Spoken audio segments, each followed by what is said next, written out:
26th, 2024. Now, this council meeting is being convened in person and by electronic means as authorized under Part 14 of the Procedure Bylaw. City of Vancouver electronic meetings. As such, council members and the public may participate in person or by electronic means. Sir, do we have anyone participating electronically? Oh, yep.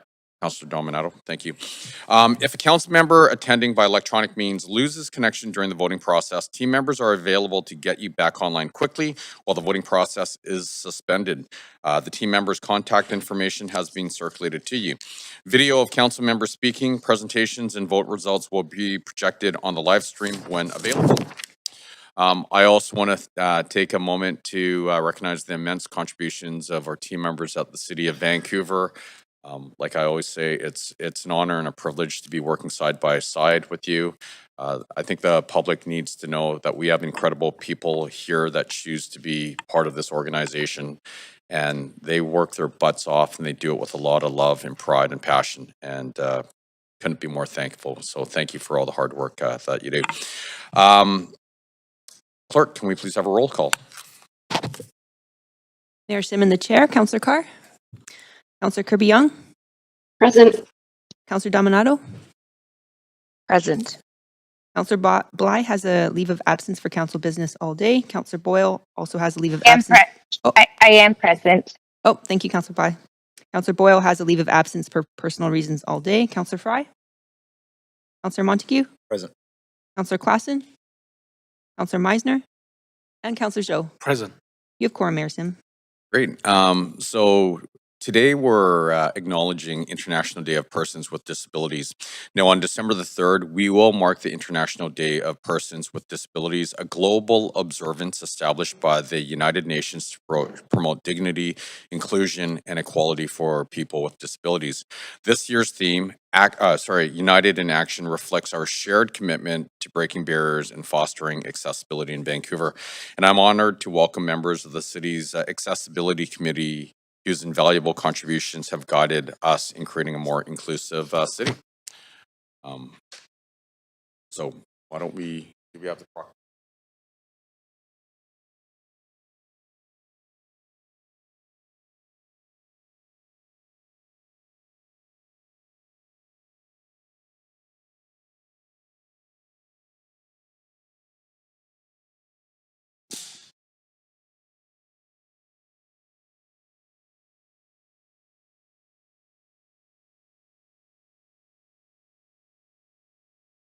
We're all here. Are we live? So, as council, and by the way, these are all of our teammates here, and so we stand united, not on necessarily everything, but this one we definitely stand united on. And it's an honor and a privilege to be here today to, read this proclamation. So with that, I'm going to hand it off to our team members. And Thanks, Mayor. City of Vancouver Proclamation, International Day of Persons with Disability. Whereas the City of Vancouver is dedicated to building inclusive communities and an accessible environment for everyone. And whereas every person in Vancouver deserves the right to reach their full potential without facing unfair treatment because of their gender, sexual orientation, disability, race, color, national or ethnic origin, and should always be able to live with dignity, respect, and peace. And whereas the United Nations declared December 3rd as the International Day of Persons with Disabilities in 1992, and the theme for 2024 is United in Action to Rescue and Achieve Sustainable Development Goals for and by persons with disabilities. And whereas the City of Vancouver is thankful to the Persons with Disabilities Advisory Committee members who have guided us on making Vancouver more accessible and inclusive by removing barriers for people with disabilities.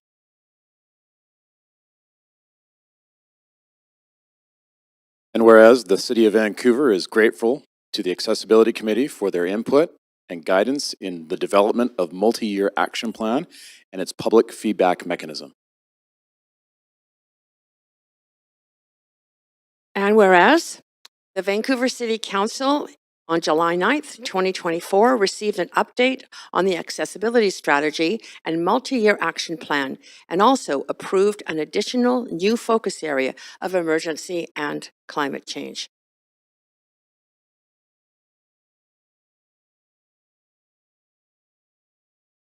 A lot of reading. And whereas the accessibility strategy is a call to action to make sure people with disabilities are respected and prioritized, and that their needs are addressed in city policies, procedures, programs, and services.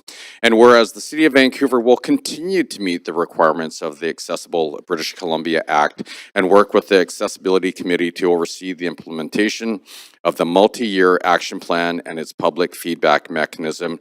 Now, therefore, I, Ken Sim, the Mayor of the City of Vancouver, on behalf of all of my teammates on council and everyone at the City of Vancouver, do hereby proclaim December the 3rd, 2024 as International Day of Persons with Disabilities in the City of Vancouver.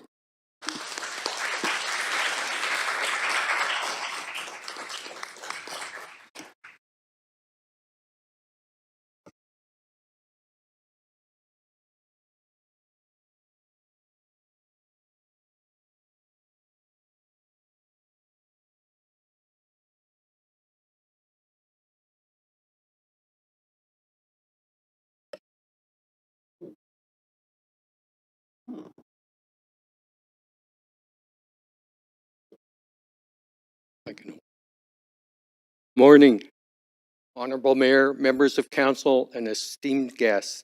It is a privilege and an honor to accept this accessibility proclamation on behalf of our community. This proclamation signifies not only recognition, but also a commitment to building a more inclusive and equitable city for everyone. Accessibility is just not about physical spaces. It is about creating an environment where every individual, regardless of ability, can fully participate, contribute, and thrive. This proclamation reaffirms Vancouver's dedication to removing barriers whether they are physical, digital, or attitudinal, and it inspires all of us to continue striving for progress. In a world that is ever changing, accessibility is a cornerstone of equity. By prioritizing inclusive design, adaptive technology, and community support, we ensure that every person, whether a resident, a visitor, or a worker, can feel truly welcome and empowered in this city. Thank you to the City of Vancouver for your leadership in embracing accessibility as a shared value. This commitment is not just a policy, but a reflection of who we are as a community, compassionate, forward-thinking, and resolute in the belief that everyone matters. Let this proclamation serve as a reminder and a call to action. Together, we can continue to create spaces and opportunities where everyone belongs. Thank you.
That was a nice way to start off the morning.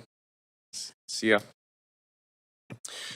Okay, so the plan for today, it's going to be a big one. Any comments on agenda items can be sent to council using the web form on the city's website. The link to that form will be posted on X at Van City Clerk. I also want to note the City of Vancouver's longstanding commitment to equity, diversity, and inclusion, including the utmost respect for all genders. I remind council that when addressing speakers and the city's team members, we will avoid using gendered honorifics and will instead refer to the person by first and last name, role, or title. Today we have 3 administrative items: in-camera motion, adoption of minutes, and matters adopted on consent. 3 items of unfinished business, 1 communication, and 9 reports. 13 bylaws, and 4 bylaws were withdrawn at the request of our team members. 1 administrative motion, as 1 administrative motion was withdrawn at the request of our team members. Notice of council member motions, new business, and inquiries and other matters.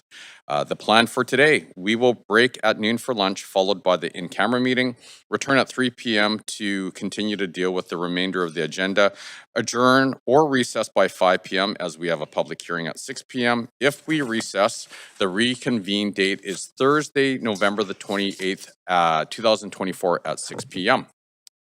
Hold on one sec.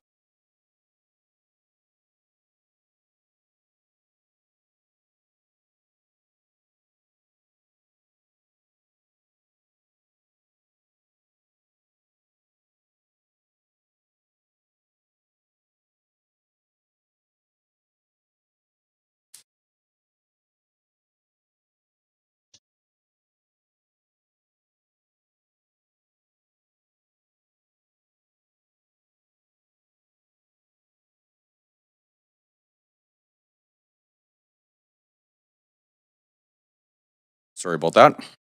Okay, in camera. Council is required to meet in camera later this week. The reasons and authority under the Vancouver Charter are listed and updated in the agenda. Would someone like to move a motion to go into camera later on this week? Thank you, Councillor Clausen, seconded by Councillor Montague. All those in favor say yay. Great. All those opposed say nay. Great, the motion carries unanimously. Minutes.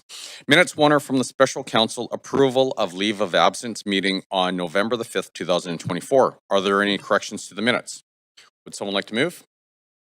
Great, Councillor Joe, seconded by Councillor Meisner. Sorry, need my glasses. Great, here we go. All those in favor say yay. Yay. All those opposed say nay. Motion carries unanimously. Minutes 2 are from the council meeting on November the 12th, 2024. Are there any corrections to the minutes? Someone like to move adoption? Councillor Clausen, seconded by Councillor Meisner. All those in favor say yay. Yay. All those opposed say nay. Great, the motion carries unanimously. Minutes 3 are from the public hearing on November the 12th and 14th, 2024. Are there any corrections to the minutes? Someone like to move? Councillor Joe, seconded Councillor Montague. All those in favor say yay. All those opposed say nay. Great, the motion carries unanimously. Minutes 4 are from the council meeting following the Standing Committee on City Finance and Services meeting on November the 13th, 2024. Are there any corrections? No, would someone like to move? Councillor Montague, seconded by Councillor Meisner. All those in favor say yay. All those opposed say nay. Great, the motion carries unanimously. Minutes 5 are from the Special Council Business License Hearing meeting on November the 19th, 2024. Are there any corrections? Would someone like to move? Councillor Montague, seconded by Councillor Clausen. All those in favor say yay. All those opposed say nay. Great, motion carries unanimously. Now, council will now consider matters adopted on consent. We have communication.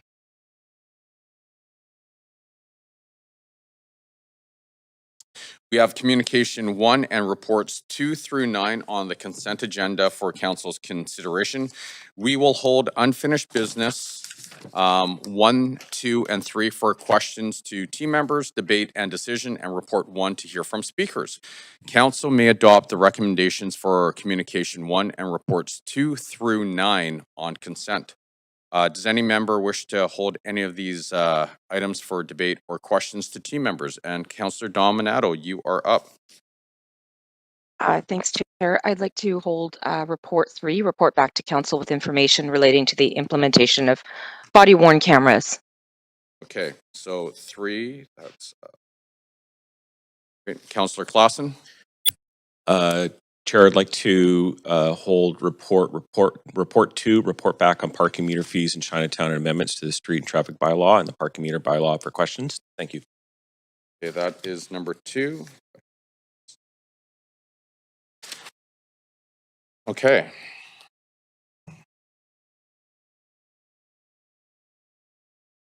Okay, does any member wish to declare a conflict of interest on the consent items?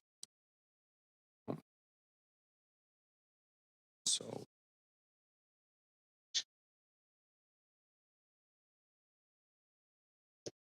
okay, so we have communication number 1 and reports numbers 4 through 9 for the consent approval.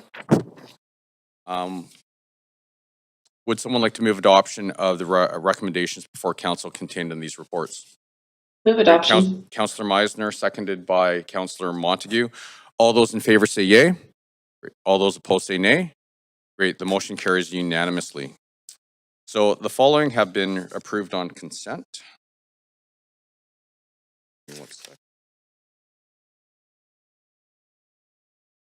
Okay, communication number 1, change the council meeting schedule.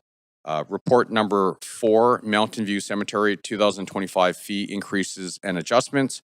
Report number 5, business improvement areas BIA renewals and expansion 2025. Number 6, Vancouver Civic Theatre's rental rates 2025 to 2026. Report number 7, applications to government of BC funding programs. Report number 8, Mayor's Budget Task Force Implementation Oversight Committee recommendations transmittal report.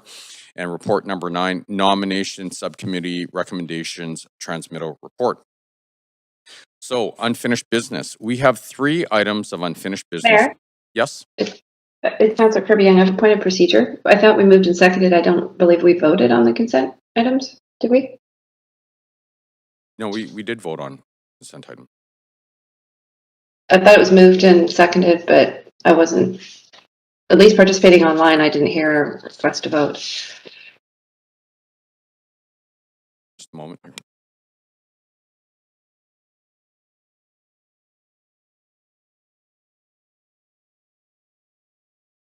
Yeah, it's been recorded.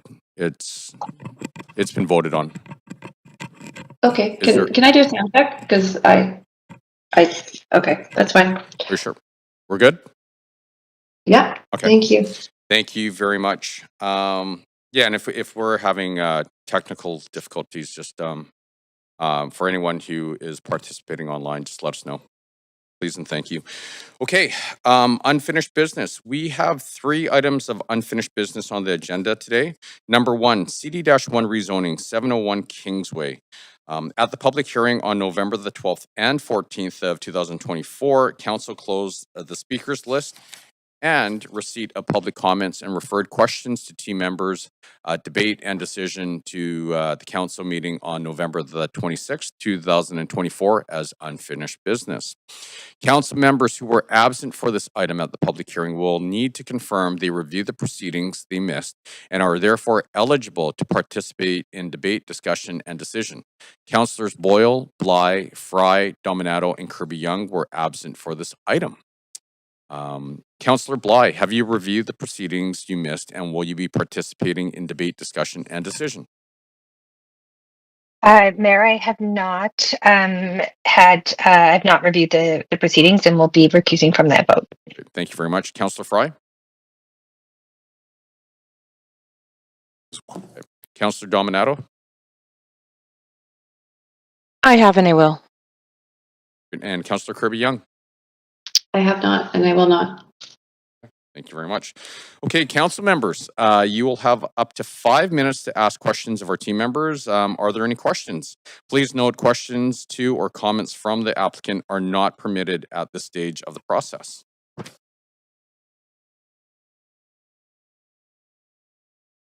Councillor Carr.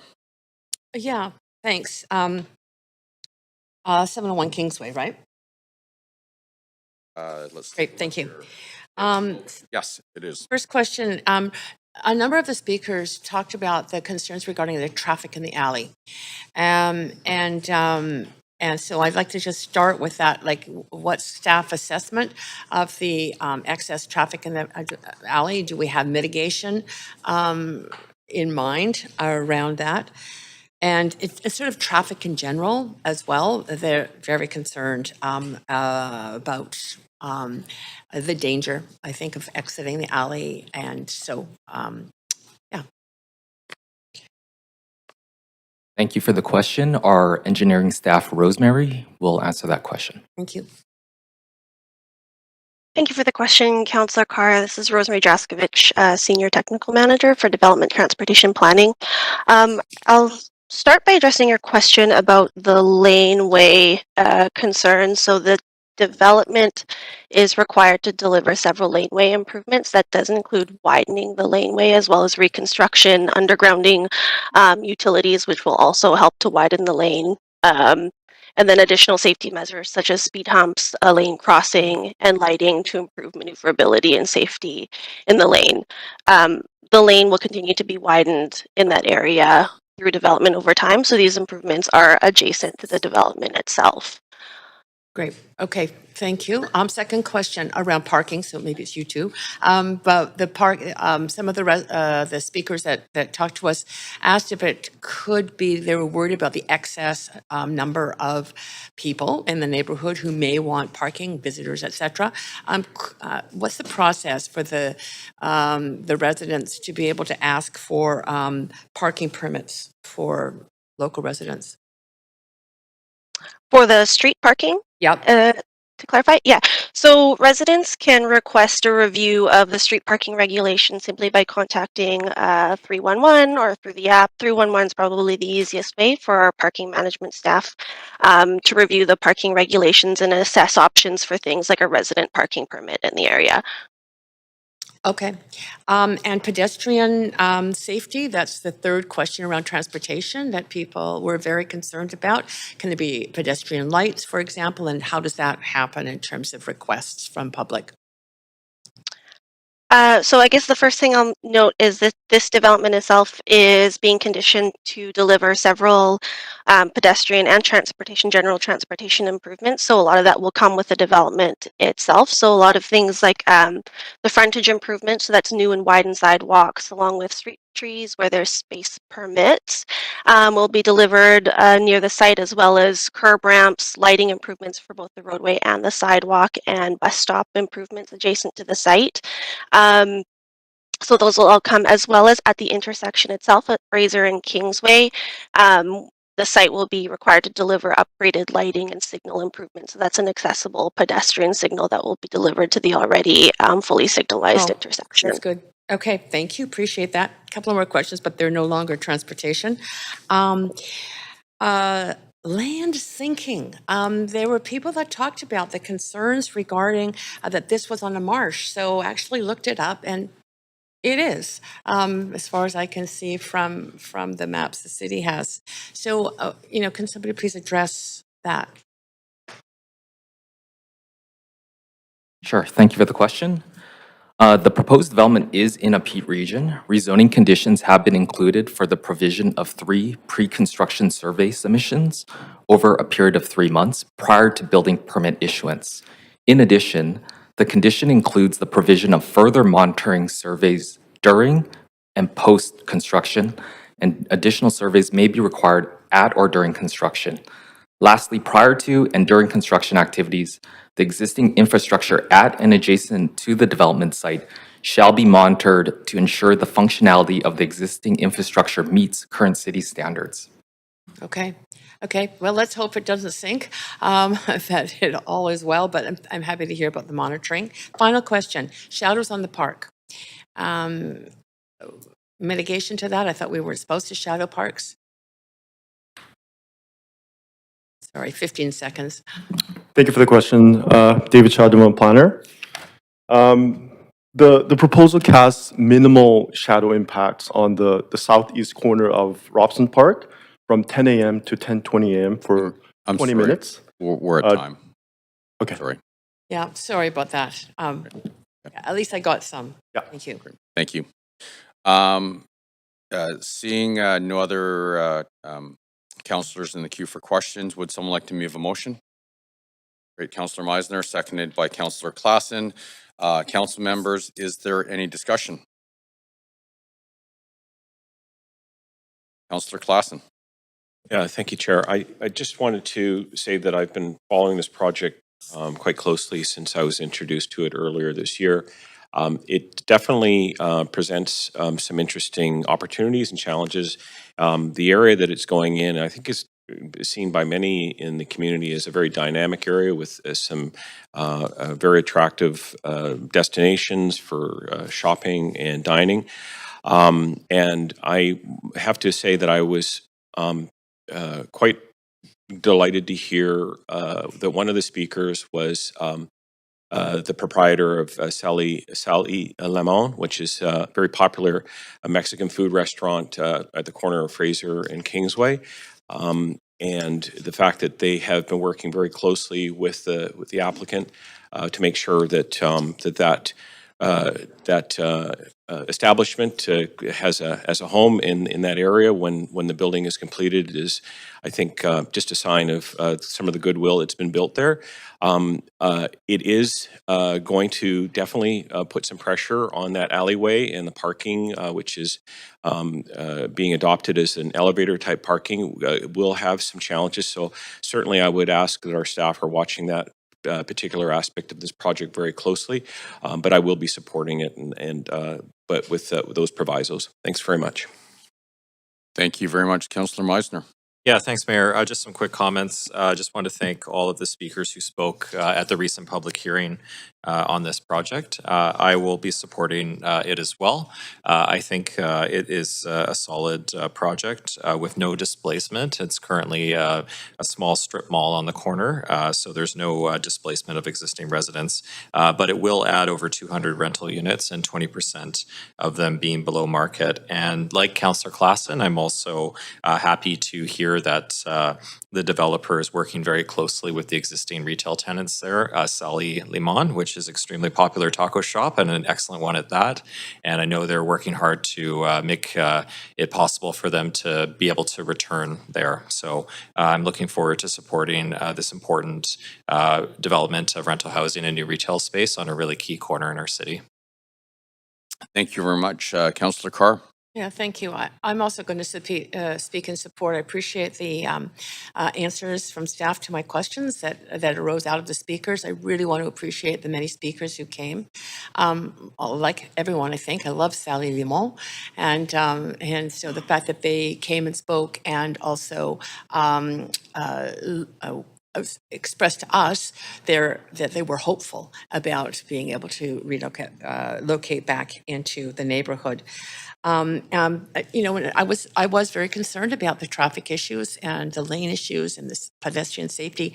Thank you, staff, for answering those questions. I feel that we are addressing the issues that were raised by the public on this matter. So, yes, as I say, voting in support. Great, thank you very much. Seeing no one else in the queue, I'd like to now call a vote. So if we can please go to the voting screen.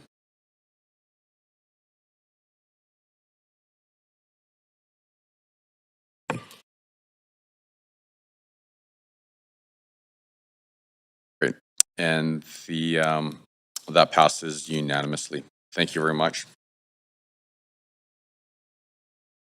Okay, before we proceed to the next item, I do, something I wanted to bring up on behalf of council. An incredible individual passed away recently, Ray Saunders. He passed at the age of 84. And Ray was a horologist. He was the creator of the Gastown steam clock, this, you know, iconic landmark of the city of Vancouver, and just want to honor his memory, his legacy, what he's meant to the city of Vancouver. And, you know, our hearts and thoughts go out to his family, his loved ones, and all of his friends. So with that, we're going to go to item number 2, which is CD-1 rezoning 2156 through 2174 West 14th Avenue. At the public hearing on November the 12th and 14th, 2024, Council closed the speakers list and receipt of public comments and referred questions to our team members. Debate and decision to the Council meeting on November the 26th, 2024 as unfinished business. Council members who were absent for this item at the public hearing will need to confirm they review the proceedings they missed and are therefore eligible to participate in debate, discussion, and decision. Councillors Boyle, Bly, Fry, Dominato, and Kirby Young were absent for this item. So, Councillor Bly, have you reviewed the proceedings you missed, and will you be participating in debate, discussion, and decision? I have not, and I will not. Great. Councillor Fry? Councillor Dominato? I have and I will. Thank you. And Councillor Kirby Young? I have not and I will not. Thank you.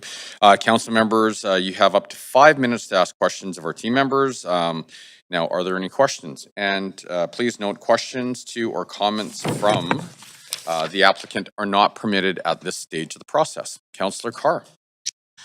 Yeah, thank you, Mayor. I do have questions, and they're not addressed to the developer or the applicant, but they are related to that. So I wonder if staff can tell me, there were some concerns raised around the developer Haven and whether or not they have constructed, I mean, they've applied for this to do a major development, but have they built anything in the city at this point? Thanks, Councillor Carr. My name is Teen. I'm the senior rezoning planner. That I don't know specifically. What I do know is that they are a newer developer, and we did hear from speakers, it's kind of the concern about them not constructing. But what we will say is that, you know, being the city of Vancouver, there's always an opportunity for new developers, long-standing developers to come forward with projects as they wish. Okay.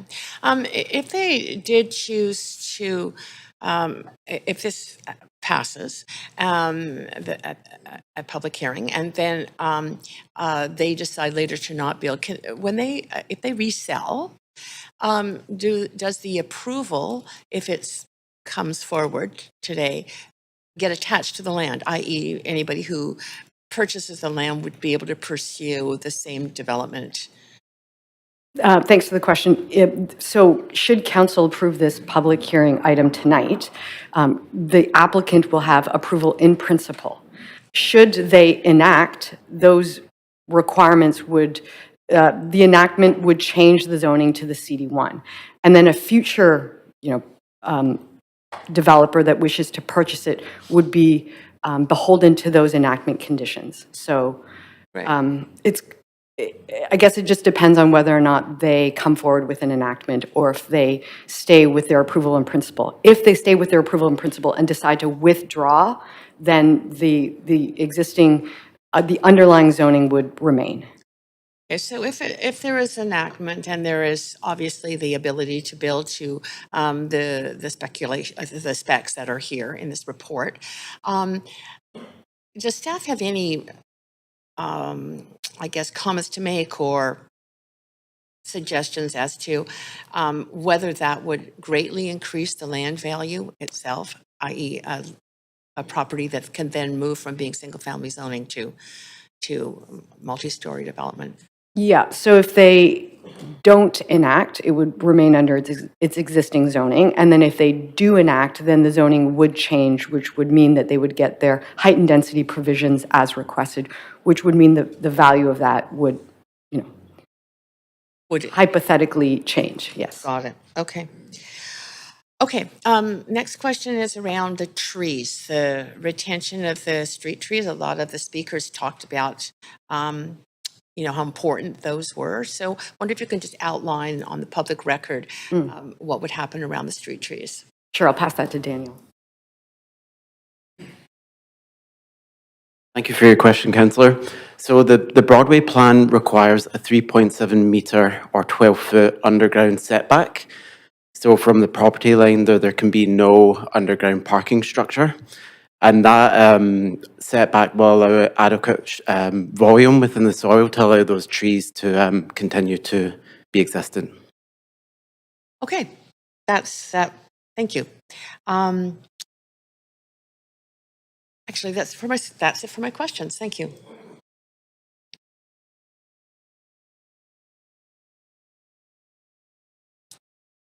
Thank you very much, Councillor Carr. Councillor Meisner. Thank you. I'm not sure staff will be able to answer this question, but I had seen some commentary on social media questioning if these units had washers and dryers. And just looking at the floor plans online, I'm not able to determine that if they have in-suite laundry. Just wondering if staff has any information on that.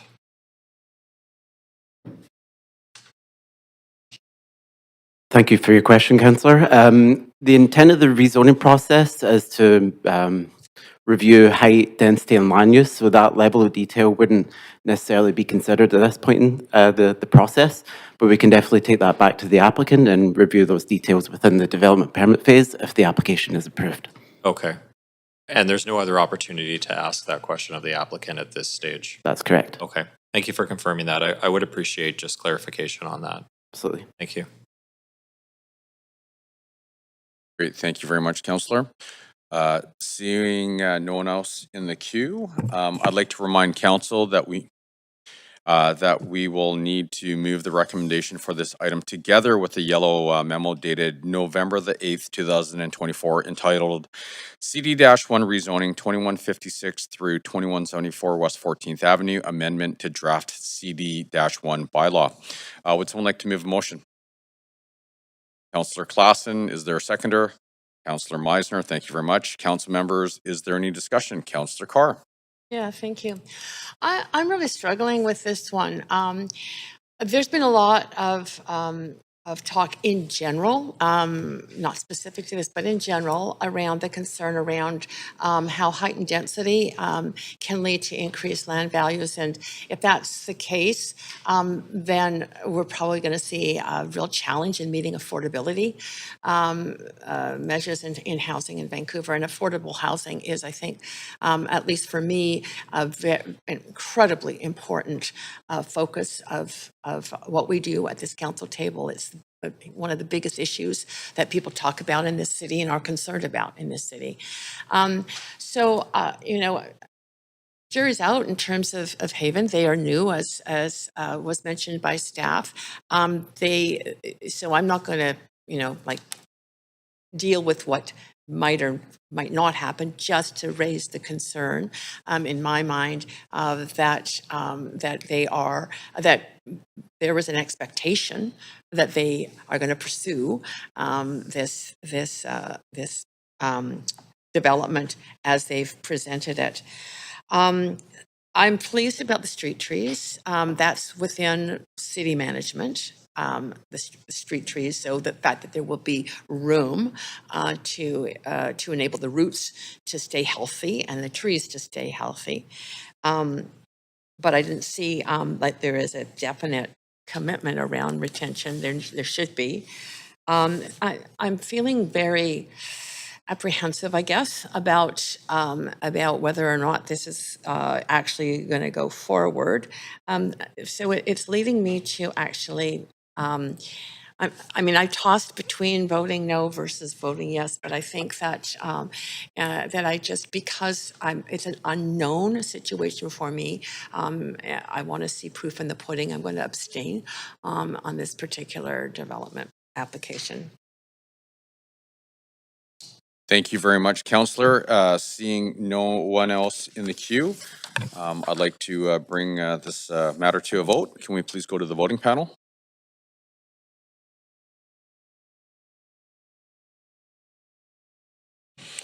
Great. And it passes unanimously with Councillor Carr abstaining.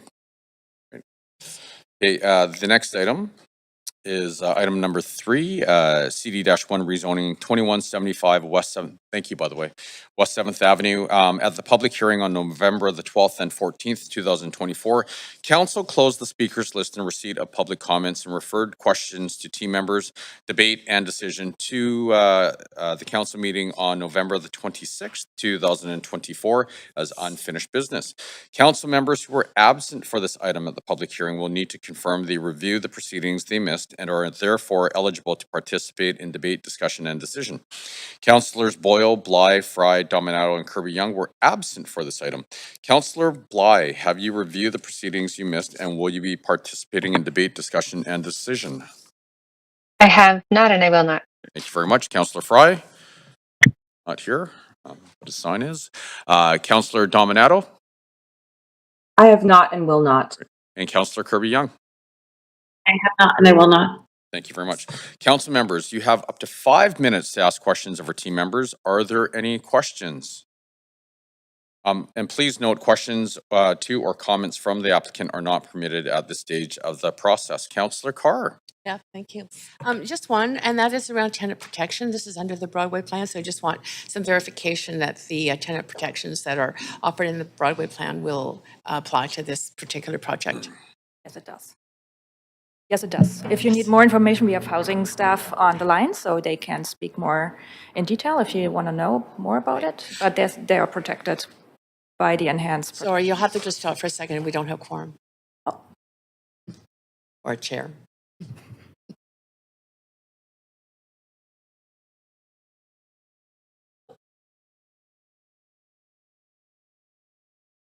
And yes, they're protected under the enhanced tenant protections under the Broadway plan. And there's housing staff on the line who can talk more about the details if you wish. Right. Yeah. So thank you. I will ask an additional question, which is there's been a lot of concern around finding spaces within Vancouver that are available for people to relocate. I wonder if housing staff can provide me with some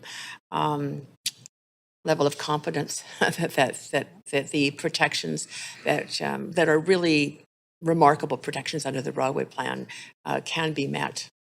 Any Sarah, you want to take this? Hello, and thank you for the question. It's Sarah Robin, housing planner. Yes, certainly that's an important part of the tenant supports that are provided through the TRP. So as part of that, the applicant is responsible for assisting tenants with providing options, a minimum of 3 options for accommodation, both interim as well as permanent if they choose not to return to the new building.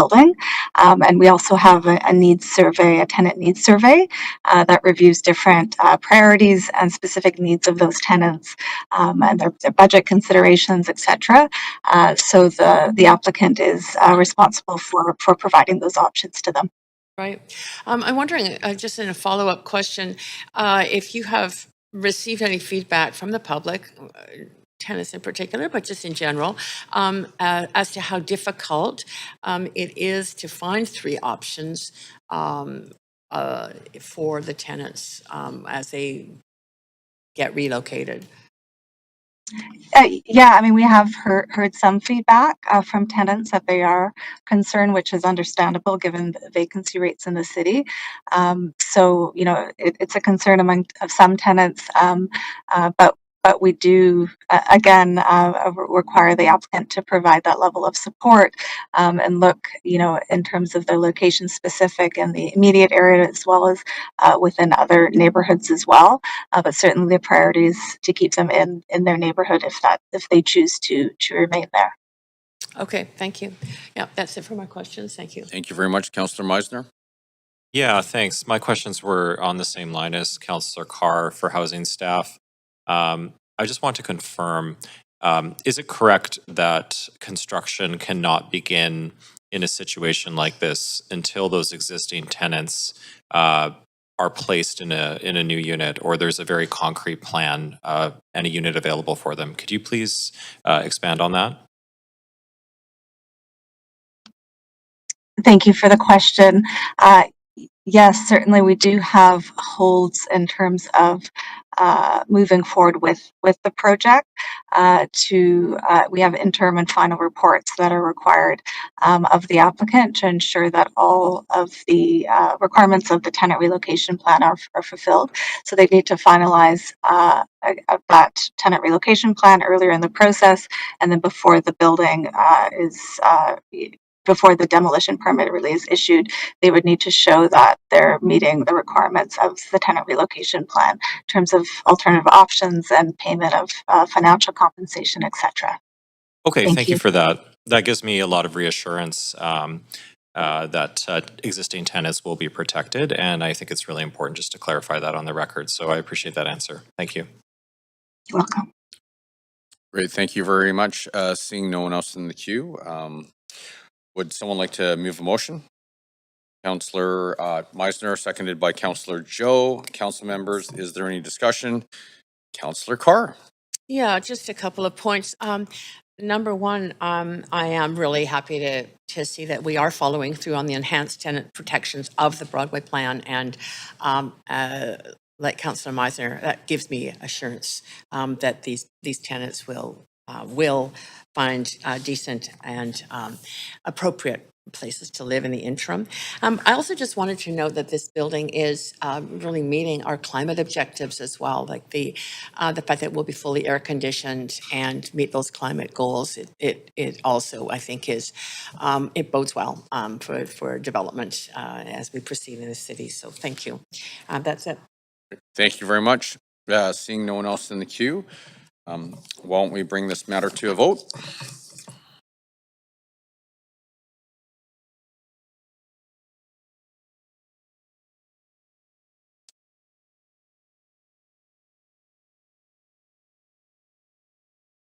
Great, thank you very much. And it passes unanimously. Thank you very much.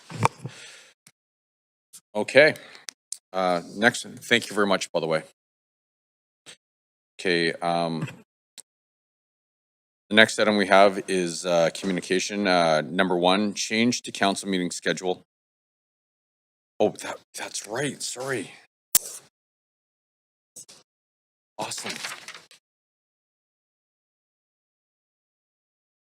Councillor Clausen. I realize that this is something that ideally happens at the start of the meeting, but I was wondering if we might vary the agenda with council's blessing for the two items that were pulled from the consent agenda and just address the questions before we go on to report one. I think that's a great idea. Seconded by Councillor Joe. Is there any discussion, councillors?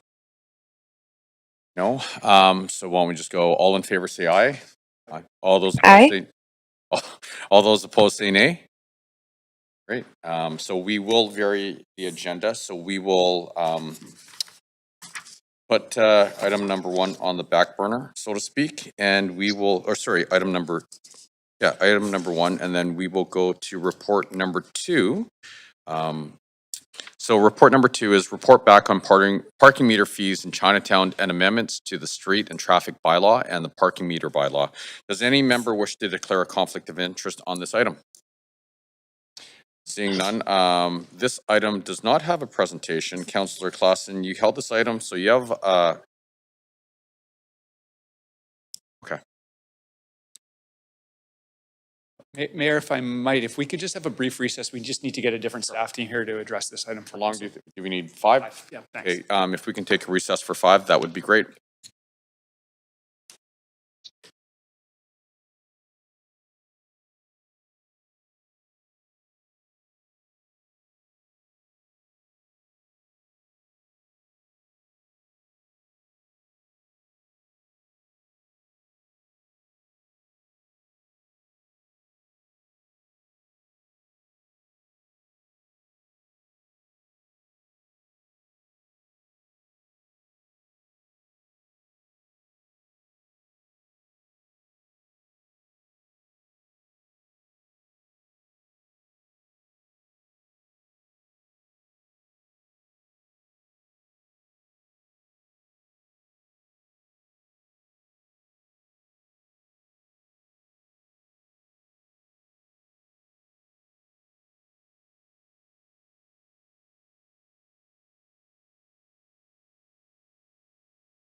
Okay, we're back.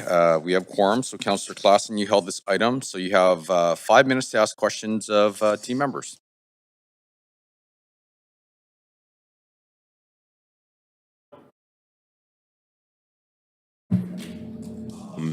Essentially, thank you. One question just about the setting of rates, in particular for Sunset on Fraser, so the South Fraser Street neighborhood, which I think only really got meters put in the last couple of years, I believe, which they welcomed, obviously.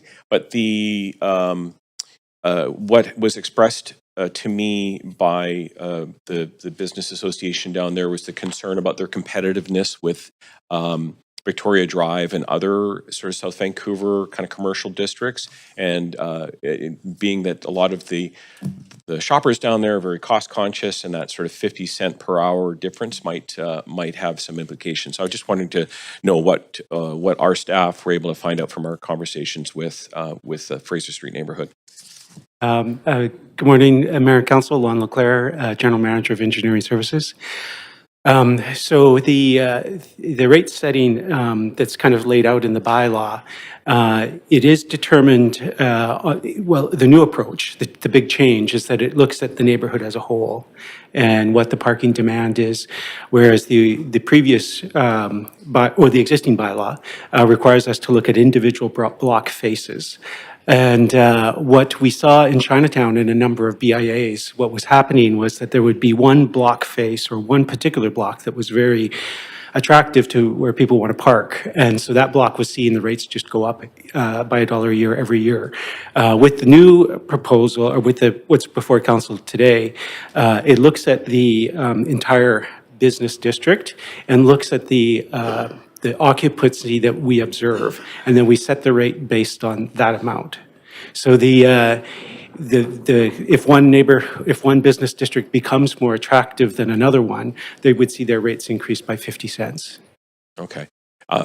In their case, being that their direct competitors have no meters at this time, so I'm just alive to the fact that that extra 50 cents just may. I see what you're saying. Yes. Pressure on that. Yeah, and for the nearby, say, Victoria Drive business district, they're actually probably in need of some parking management because they are experiencing difficulty for their customers to park, and that's when we start to introduce pay parking in business districts. And so Victoria Drive is very much on our radar as a concern for traffic or parking management. And that bench, that bar is set at $1.50 per hour for. That's the initial starting rate. Yeah. All right. Thanks for and well, one quick question: if there's evidence that comes from this BIA that it is having a overall business impact, what's the recourse for the organization? Well, again, the bylaw directs us to set rates according to the bylaw. So staff individually and council, we don't have the ability to adjust rates. But what we would have the ability to do is bring back further changes to the bylaw that might address any issues that were causing concern. We'll see. In fact, this is a pretty big change the way we've been managing parking since the last big bylaw change. And the learnings from the Uplifting Chinatown pilot was actually instrumental in this.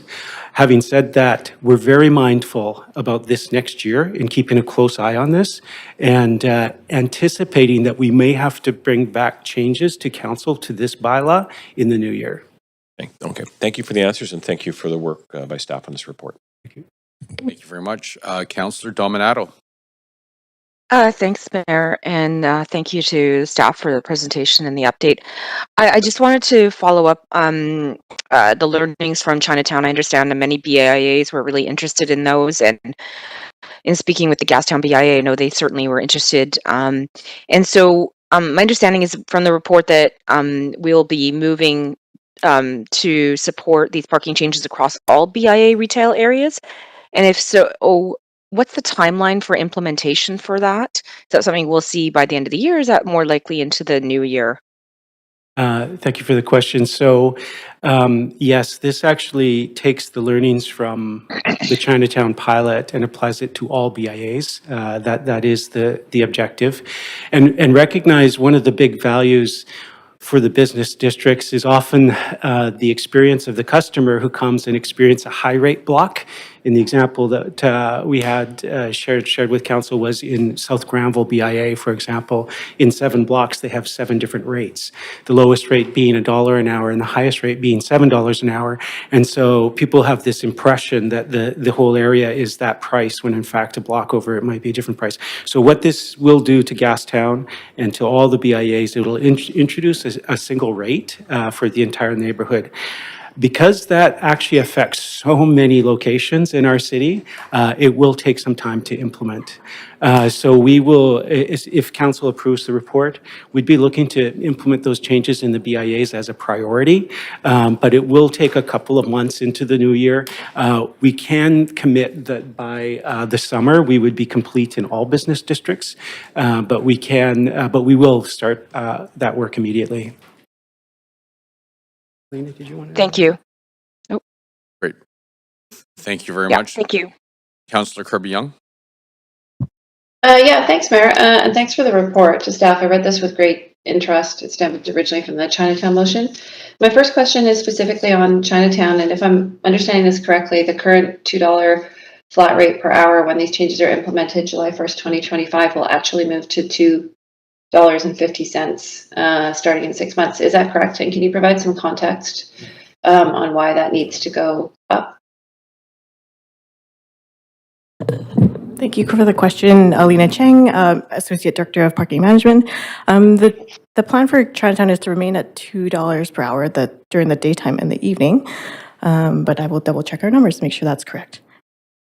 Okay, I'd appreciate it because it looked to me like, in going through the detail, that Chinatown might be seeing a 50-cent increase on July 1st. So maybe should I ask my next question and you want to come back to me on that one? Staff? Yeah, we're just having a look right now. It's in the.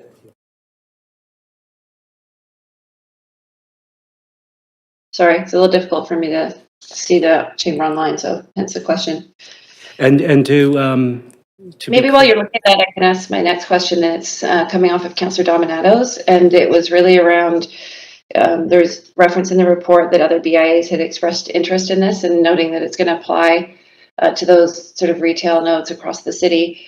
Can you share how widespread the conversation was with the BIAs, and were they all spoken with? Was there any kind of formal engagement or discussion? Was it sort of individual areas stepping up? I'm just looking for a bit of perspective on that.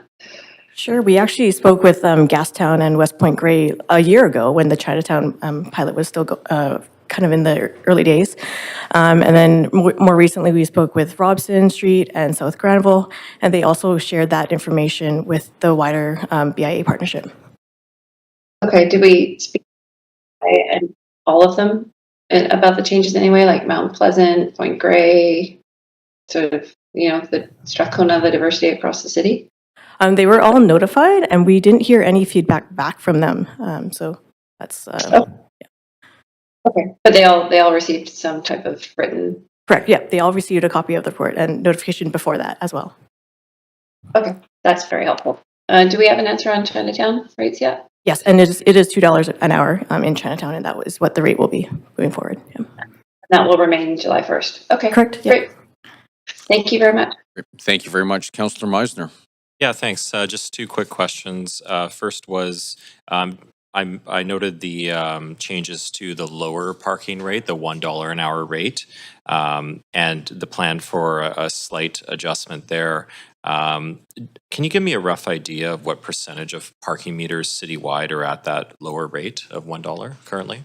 Yeah, around 40% are at the $1 per hour rate. Okay. So they will go up to $1.50 in the new year. Yeah. And when was that last adjusted? It was not adjusted since about 2012, and so when you account for inflation, it's changed about 35% from then till now, along with additional credit card processing fees and things like that. Okay, thank you. My other question was around EV charging. I noted that we will be making a change where people will be charged on the energy used rather than the time parked. How do we think this change will impact the cost of EV charging generally? Sure. At those chargers, we did a calculation, and the fee would actually be very close. It's just a bit more fair to vehicles who their batteries can either charge faster or slower. So they are actually charged on the energy rather than the time.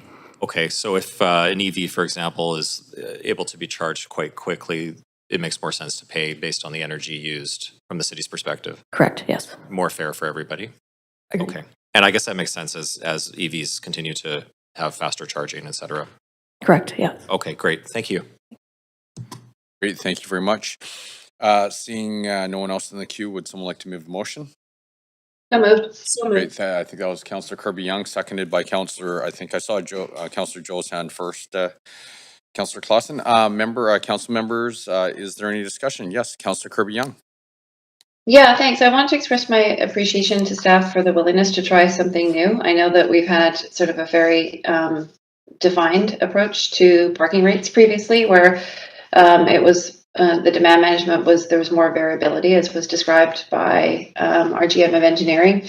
And so you did have those discrepancies. And while it may have averaged out, I think it really, from a human perspective, I think we really saw the behavior change in Chinatown. And even though it averages out, I think in terms of the city's management of the parking and the revenue that's coming in, it feels very different for consumers, right? When if you're getting charged $6 an hour versus a block over.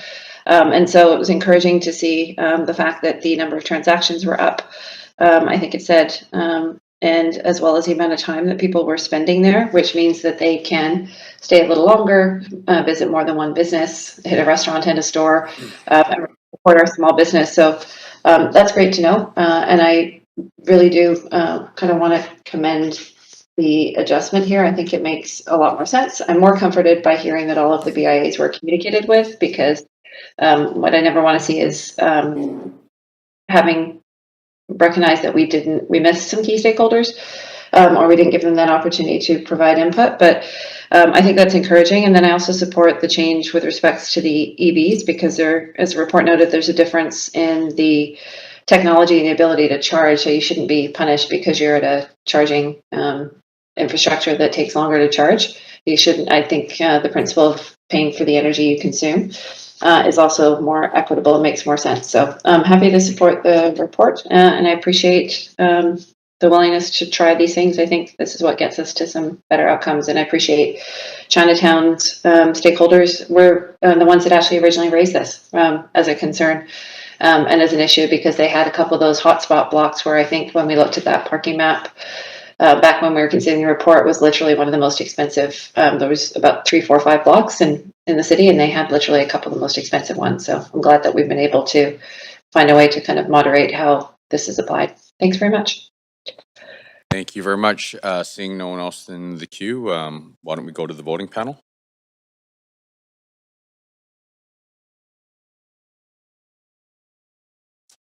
Great, and that passes unanimously.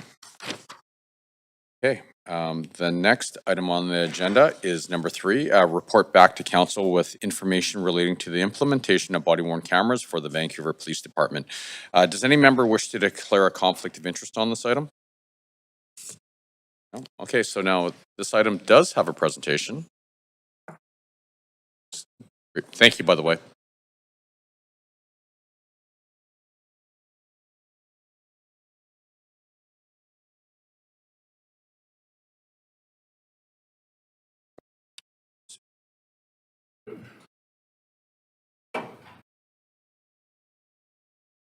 So does council want to hear the presentation? Or does anybody want? Yes? I move to waive the presentation. I'd like to hear it, Mayor. Okay, all right, so we will hear the presentation. Thank you very much. So Colin Knight, the General Manager of Finance and Supply Chain, and I'll pass over to VPD representatives who will speak to the presentation. Do we have the presentation on the screen?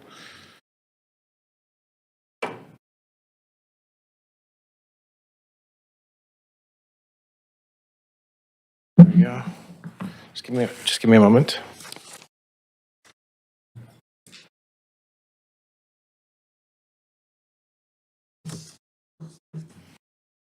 It might be easier.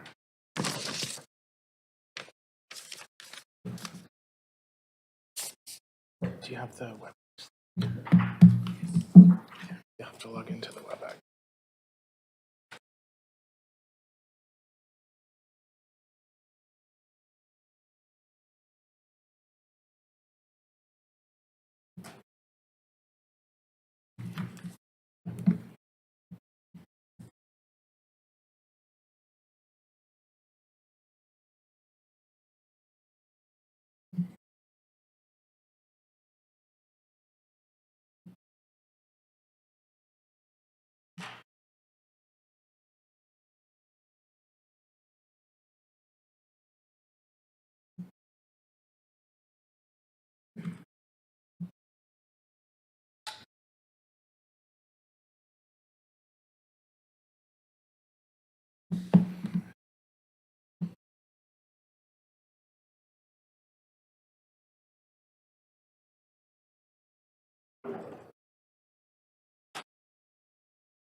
Okay, great. We have the presentation. So I'll pass it over to Victor Kwan, the project manager.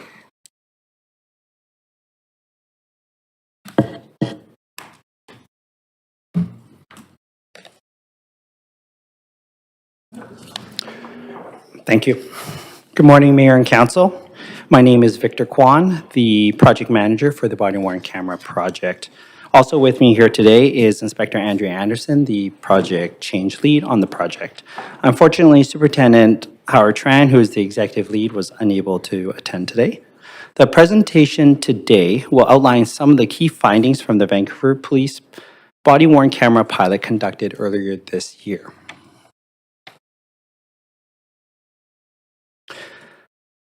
Following the council motion back in December 2022, the Vancouver Police Department started a project to conduct a 6-month pilot. This started with a full public procurement that started in May 2023 and concluded December of 2023, with Axon being selected as the preferred vendor. The pilot was launched on January 4th, 2024 and included District 1, which is the downtown core, District 2, the northeast portion of the city, and the traffic enforcement unit. In total, there were 100 officers who volunteered for the pilot.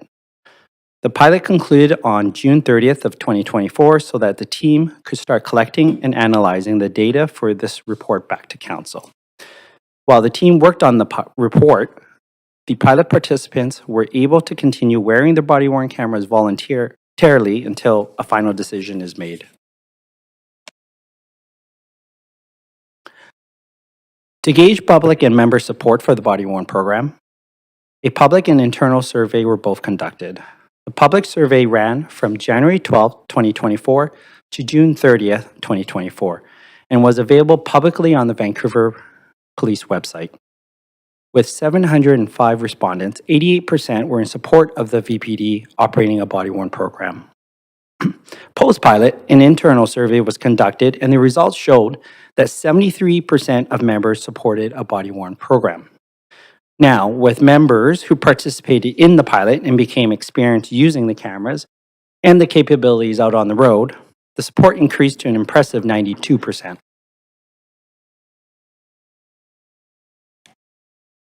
Before the pilot began, the team met with various community groups to provide details of the pilot. Post-pilot, we met with the community groups again to see if members of their community had any feedback concerning interactions they may have had with the body-worn cameras during the pilot, or feedback in general that we should be made aware of. Now, in our conversations with all the community groups we met with, they all supported the VPD continuing with a body-worn rollout. We also heard consistently that their expectations would be that each member in a marked police uniform be equipped and wearing a body-worn camera at all times. So this was one of our gaps that we addressed with option 2, which Inspector Anderson will now present on.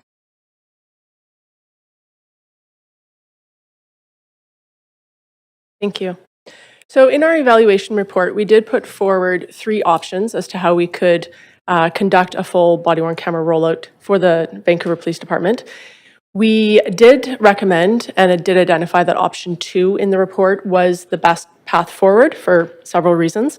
This would see 812 body-worn cameras be personally assigned to frontline operational members. And it would also see 169 body-worn cameras available in a pool. And this is a hybrid model, having both personally assigned as well as pooled cameras available. But this came out of community engagement and one of the gaps that we identified based on that. It is a bit unique because when we look at our counterparts across Canada, Calgary Police, Toronto, as well as how the RCMP are proceeding with their body-worn camera rollout, they are using a personally assigned system. But based on the feedback we got from the public, that their expectation is that every member that they see in a marked uniform, they expect to see equipped with a body-worn camera. The public doesn't know the difference between Victor and I when we show up at a call, if they call 911 or if they're down at Celebration of Lights with their family walking around, they see members in uniform and they see some members equipped with a body-worn camera and some without. So using the hybrid model, having personally assigned cameras to frontline patrol members and then having the pooled cameras available for those members who do work uniform callouts, but are typically assigned for the regular duties to investigative and administrative sections. The cost would be $6.57 million for the first year to roll out body-worn cameras to all frontline members.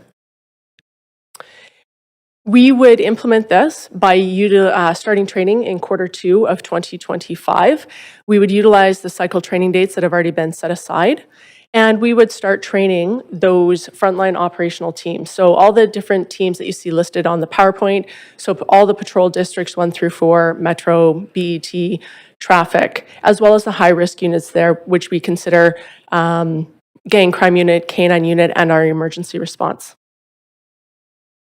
We would then use Q3 and Q4 of 2025 to complete training to recruits, as well as experienced officers as they go through their onboarding process with the department, as well as rolling out training to those members that are regularly assigned to those investigative and administrative sections of the department. And we would have everything complete and full rollout by the end of 2025 utilizing this plan. Thank you. Great, thank you very much. So Council, you have 5 minutes to ask questions of our team members. Councillor Dominato. Thanks for the presentation and also thank you for the demo that you provided, Mayor and Council. It was really helpful. I did want to ask, I recall from the report and from the demo was that, well, there's the cost, the capital costs of the devices and the cameras. There's ongoing operational costs related to transcription, and that has to be done manually. Do you see that evolving over time? We've talked about the use of new technologies, AI and other things, because that seems to be like the ongoing operational costs. Could you speak to that a little bit? Sure, I can talk about the redaction that you mentioned before. So the use of AI in the software that we have today, there are functionality which helps reduce the time it takes for doing redaction. So it it can identify certain privacy items, for instance, license plates, computer screens, and faces. I'll point out that it is not facial recognition. It just recognizes that there's a face and identifies it to be blurred out. So the software is quite mature, and in terms of additional inefficiencies with AI, it is already using some of those technologies today. Okay, thank you. And then just with the rollout, would it be fair to say that this brings us in line with where most police jurisdictions are going and also RCMP nationally as well in terms of adopting body-worn cameras? Yes, especially if we look, during our research, we look to all those departments across Canada that already have established programs. And I always say it's kind of been a slow march west from the East Coast to the West Coast. Delta already has a body-worn camera program, and they're slowly rolling out more and more cameras. We have run our pilot project this year. We've actually been in contact with numerous other municipal departments throughout the province asking us questions, just like we did to Calgary and Toronto. So we know that more and more municipal agencies, as well as the RCMP, are moving towards adopting this technology. Okay, thank you. And thank you for the presentation. Thank you very much. Councillor Joe. Yeah, thanks, Mayor. Thanks for the presentation. It's really exciting to see this pilot and trying to see the future implementation. So my question here is, I think still some people concerned about the privacy. Can you talk about the privacy impact assessment for the implementation? We did do a privacy impact assessment as part of our pilot project. So we did that from at the very beginning before we even launched the pilot project. So we did our Freedom of Information section, compiled a privacy impact assessment. It was forwarded to the Privacy Commissioner. They did review everything and they commented favorably on it and essentially gave their support that we could proceeding with the pilot project. We have also updated the Privacy Commissioner as our project has different milestones have been achieved, and so we are constantly in touch with the Privacy Commissioner to update them as well. Okay, thanks for the answers. The other question is, I think some public still concerned if the officer they are able to turn off the camera on their side. Can you comment on that as well? So our guidelines are available for the public to view in their entirety on the vpd.ca website. They've been posted since the beginning. So our guidelines do direct our members on the use of body-worn cameras, when they should turn it on, when they should turn it off, certain times where they really have no discretion, other times where they have more discretion. Right now, the direction to our members is once they make that decision to activate the camera, they will leave it recording continuously until such time that they feel the incident has been concluded. So there is not the ability for our members to start a recording and then turn it off because they want to have a private conversation and then turn it on and then turn it off. It is once they turn it on, once they make that decision, it remains on until they decide that the incident has been concluded, and then they can stop the recording. Okay, thanks. One more question regarding the budget. So why the 2027 implementation is more expensive than 2026 for all those three options? Oh, except option 3.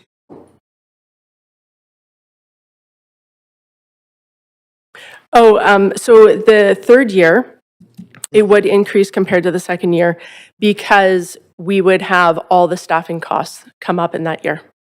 Oh, okay, staffing cost, yeah, okay. Another question about this cost. Why the option 3 is more expensive than option 1? Because I'm assuming because of the, even with less body-worn camera, I'm assuming because we need to do the pairing synchronization. Is that the reason? Yes, it would take a lot more officer time to pair the camera, make sure it's properly assigned to them, troubleshoot anything that needs to be troubleshooted. And also, if there's anything that goes wrong and the member thinks it's properly assigned, they go out on the road, they make a recording only to find out that it wasn't properly paired, it wasn't properly identified to them. So now there's added cost.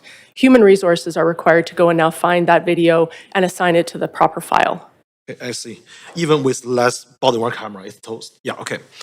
Yeah, so the other question is this the same model as the one that RCMP is rolling out nationally? I believe so, yes. Yeah. Okay, and I know the RCMP, they are rolling out 15,000 cameras across the country. Of course, it'll be more expensive, but how about per equipment cost? Are they comparable? What? I don't know the details of the RCMP, but I do know consistently across the country, the costs are very similar. Okay, thank you. The other question is, there are 100 body-worn camera in the pilot. What about these 100 body-worn cameras after this implementation? Are they gonna be part of the implementation, or are we gonna return that back to the supplier or what? Yeah, so the current ones that we piloted with, that's now been replaced with a newer Body 4 camera. So the intention would be that we would upgrade those to the Body 4. All right, thank you. Another question is, so when is the council, where the public is able to see the very comprehensive evaluation plan in terms of the accountability and transparency? Sorry, can you repeat your question? So I just want to know, when the council and the public will see a report, very comprehensive report about the evaluation, especially about accountability and transparency after the implementation. So I think we could probably do another full evaluation approximately a year after we have achieved full rollout. And that just, in my opinion, is based on the timelines that are built into the Police Act when it comes to OPCC complaints or complaints against members. I'm sorry, we're at time as well. Yeah, thanks for the answer. Councillor Fry? Yeah, hey, Mayor, actually off the top, can I move for a second round of questions? Sure can. Seconded. Councillor Joe, all in favor say aye. All opposed say nay. Great, the motion carries. Thank you. Great. So thanks for joining us and thanks for the presentation. Off the top, there's not a lot on the actual technology of these cameras. Are these leased or are they owned by Axon or are we buying them outright?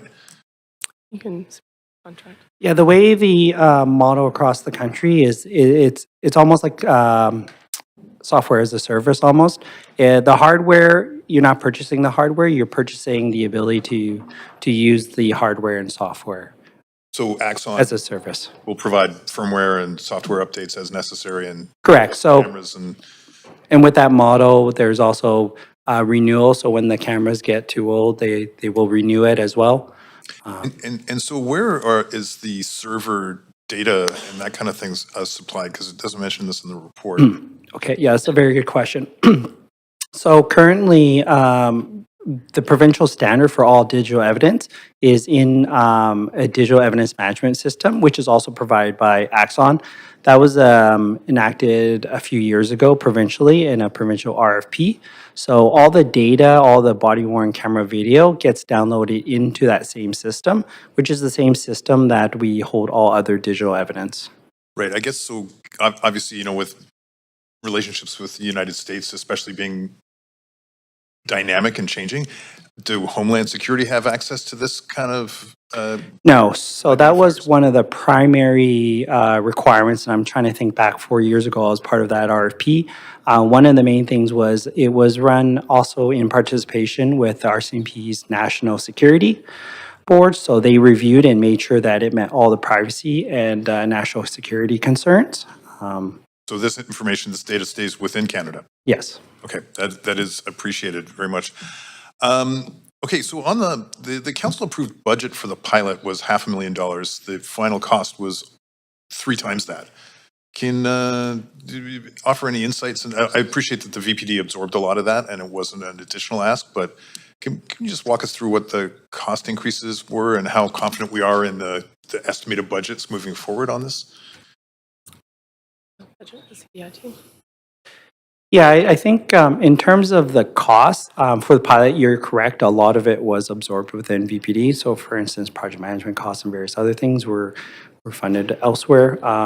The costs that you have in the report are the full costs of running it, so which explains why it is higher if you're looking from a proportion or scale point of view. But we're confident in the estimates moving forward on the different options over the, okay. Yeah, so one thing we did uniquely in this project is we actually asked the City of Vancouver Continuous Process Improvement Team to conduct an analysis for us. So they used lean principles and reviewed all the body-worn processes that we had enabled. The key thing is we didn't want to resource to a very inefficient process. So they came in and they made sure that our new processes for body-worn cameras were as lean as possible.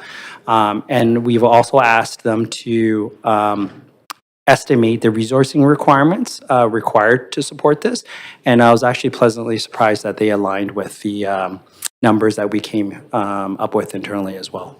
So I'm pretty confident with the numbers that are presented here. Appreciate that. So one of the things that jumped out in this report was Table 9.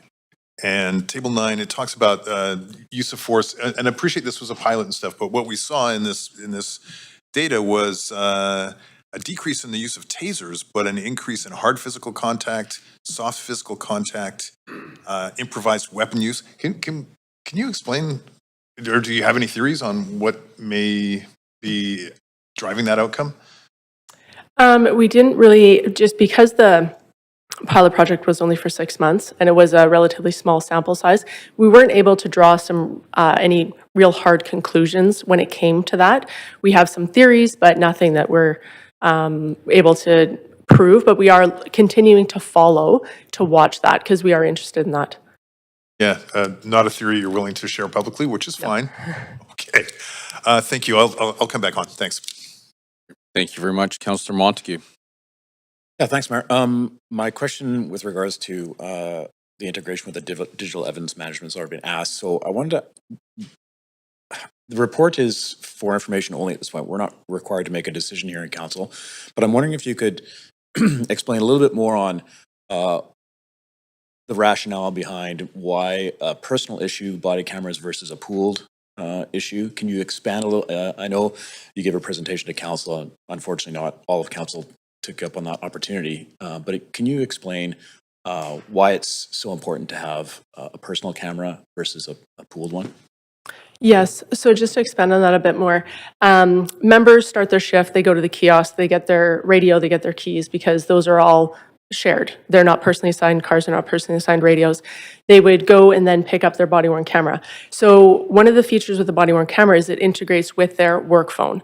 So they would have to log on to the computer into the back end of the software for body-worn cameras, assign that body-worn camera to themselves for that shift. They would then take their work phone and they'd make sure it's paired properly so that when they're out on the road, if they make a recording after they've made their notes, they have the ability to then bring that video up on their work phone and view it right away. All that takes time. Not only do you have, say, you have typically 4 shifts starting at the same time. Teams are typically 10 members a shift. You have 40 officers that are now trying to log onto computers at the beginning of their shift to make sure that they've assigned the camera to themselves properly. If now they also carry a taser, they have to make sure that the taser is talking to the body-worn camera, because we have auto activation features so that if they deploy or arm the taser during their shift, it automatically activates their body-worn camera. There are a lot of steps where human error can insert itself. And so, but all of that also takes time, having to log onto the computer, assign it, pair it, make sure it's all talking and functioning properly, and then they deploy on the road. Inevitably, we will have members that think they've done it all properly, think it's all paired, and then they create a body-worn camera video and they can't find it because it has not been identified as them having had created the video. Now, obviously, this has implications for court because they're now going to put forward evidence to court that potentially had somebody else's name on it, but now they're explaining how they were actually the ones who created that video for evidence for court. Also, we look at potentially losing video, because you can imagine the number of videos that are going to ultimately be created. And if we have an unassigned, untagged video floating around the member has created for a file, we now have to spend time to try to find it. And that sounds like it should be easier said than done, but that is another error that can happen. Talking to our cohorts across Canada, like Calgary and Toronto, they were adamant this is why they have personally assigned cameras, is because of all these errors that can happen. Thanks for that. It's a very robust answer. And as well, when you say pairing, I just want to make sure it's very clear for public record. So you actually pair it with the tools on the officer's belt. So when they pull their firearm, for example, we don't have to worry about the officer thinking about, when they're in a dynamic situation, that they're thinking about finding a button on their chest to push. As soon as that firearm is removed from the holster, the video starts to record. Is that correct? That's correct. Okay. And then I also want to get into a little bit of the cost. We often see downloaded costs or costs related to, excuse me, other organizations and governments that we end up paying for because of their policies or procedures. And I know one of the issues is with transcription. It's the big cost here is staffing for things like transcription. And I wonder if you could just touch on the costs related to Crown Council, charge approval, and how their policies are going to affect costs in a big way here. Sure. We do have an MOU that's in place with Crown Council. So Crown Council does require certain steps to be taken before we can forward a charge to them for their consideration. One of the things that body-worn camera has created is obviously increased evidence that we're now handing to Crown Council. So one of our MOUs points with Crown is that any video or any audio has to be transcribed for an out-of-custody file. So before they can consider whether or not they can proceed with charges against somebody, they have to, for an out-of-custody consideration where the person is not held in custody, they require all the audio and video to be transcribed. So this is time and money that our transcriptionists... I'm sorry, we're at time, but we do have a second round. Okay. Come back on. Councillor Kirby-Young. Yeah, thanks, Mayor. I want to start a little bit with some of the results that you include in the report in terms of public engagement and the general public survey. Can you advise, I'm interested on the methodology, and I'm looking at page 16 of the report, when it talks about saying public support overall is around 88%, but that was a self-select survey, not an outbound market survey. Is that correct? Because it says it was posted on the BPD website and posted on social media channels. So is it essentially an opt-in from people that were interested in the subject? I'll try to address the first question there. So it was, I'm not a statistician, so I'm not sure I follow everything that you just asked, but the survey was posted. Sorry? I was going to say, maybe I can rephrase the question. Did you use a professional market research firm to do a random survey of the general residents of Vancouver? Or was this a self-participation survey where whoever wanted to participate just chose to do that? Yeah, it was a self-participation. We didn't use an external association or company. Our research and policy unit created the survey and then posted it on our external link. We tried to push it out and advertise it through all the different VPD social media channels, as well as we mentioned it through all our public engagement that we did as well to try to increase the number of respondents that answered the survey. Okay, did you discuss at any point on doing a professional survey that was statistically reliable? I don't think we did. Okay, thanks. My next question is just really around looking to the future if council moves forward and decides to fund or to not fund the body-worn cameras. I'm interested in your response if, for example, Vancouver decided not to continue with body-worn cameras for all frontline VPD officers. What would that look like in terms of the policing landscape in the country with the RCMP rolling them out and other jurisdictions looking at them? Would Vancouver be at odds? Do you see other departments starting to adopt this where it will become a new standard? What would that look like? From our experience and from my experience so far in being involved in this project, it definitely seems to be the standard and what is expected. It's mostly what is expected from the public. They expect body-worn cameras on police officers in today's day and age. And it's definitely what we've seen in speaking with our, again, Calgary and Toronto and other agencies with established programs. So I definitely... How do we know that the public expects that if we haven't surveyed them? What are we basing that statement on? We're basing it based on our experience when we've done our public engagement with different community groups, and every time we sit down with a different community group, we ask them specifically what their expectation is, and we bring it up in conversation. And that has overwhelmingly been the feedback that we've received from them during our engagement.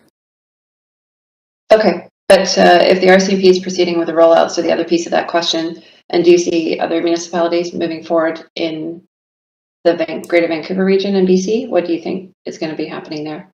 Not to speak on behalf of other municipal departments, but I would be very surprised if you don't see more and more agencies moving towards conducting a pilot project and eventually rolling out body-worn cameras to their members.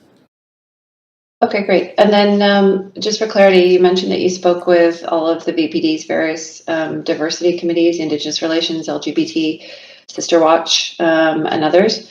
Did they all take past resolutions? Was there sort of widespread agreement? Was there any difference of opinion at some of those committees? What did that look like? Everybody who attended those engagement sessions that we held with those various committees, all unanimously said we definitely support a full body-worn camera rollout. And again, that expectation was that they see members equipped with body-worn cameras when they're in uniform. Okay, great. So what I'm hearing is no sort of outliers or differences of opinion, like wholehearted support from the different community advisory committees? Yes. Okay, great. Thanks. I'll leave it there. Thank you very much. Councillor Fry. Yeah, thanks. I had some further questions about the survey, but I think Councillor Kirby-Young sort of touched on some of them, and I think, you know, it is a self-selecting survey, so it's not perhaps what we would have liked to see in a more random kind of sampling, but I guess my only other question then with that is back to some of the, so I think you did a good job explaining how the camera's activated, to Councillor Montague's points. So where is the, do we have kind of data on like the, because there's still the scenarios where they're going to have to turn them on, correct? To actually, where you're not pulling out a gun Yes. or an energy weapon, you're going to have to physically turn it on. And I mean, I forget to unmute myself on Zoom all the time. So where are we at with, like, you know, sort of, do we have a sense of where other jurisdictions do that kind of deploying of the actual turning on your own camera? How fallible that is? Is there an opportunity to just keep the cameras running, or is that prohibitively expensive and a whole different model? Could you just walk us through sort of what that looks like? So our BC provincial policing standards concerning body-worn cameras actually prohibits indiscriminate recording. So we wouldn't be able to direct our members, hey, as soon as you leave the building, just turn it on, and when you're done your shift, shut it off. So they do have to turn their mind to decision-making during their shift as to when they activate the camera and when they don't.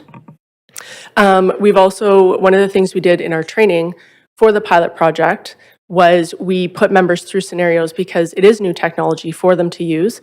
And we understand, you know, with anything new, they're going to forget. Just like you said, you know, we just got new microphones in our board office at work, and people forget to turn the mic on. So part of that is during the training, we run members through scenarios to get them to go through the motions of, oh yeah, I'm going to turn my camera off. Okay, now I'm going to turn it off. Also, through our internal audit that we will be conducting, we'll be able to get an idea of how much of a learning curve this is for our members, and we'll be able to reinforce it.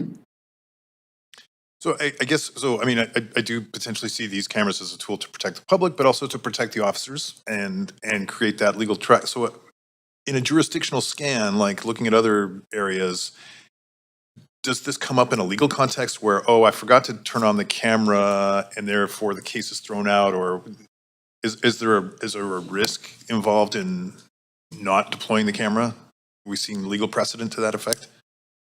I haven't, not to my knowledge, I haven't done, read any case law that pertains to that, no. Okay. All right.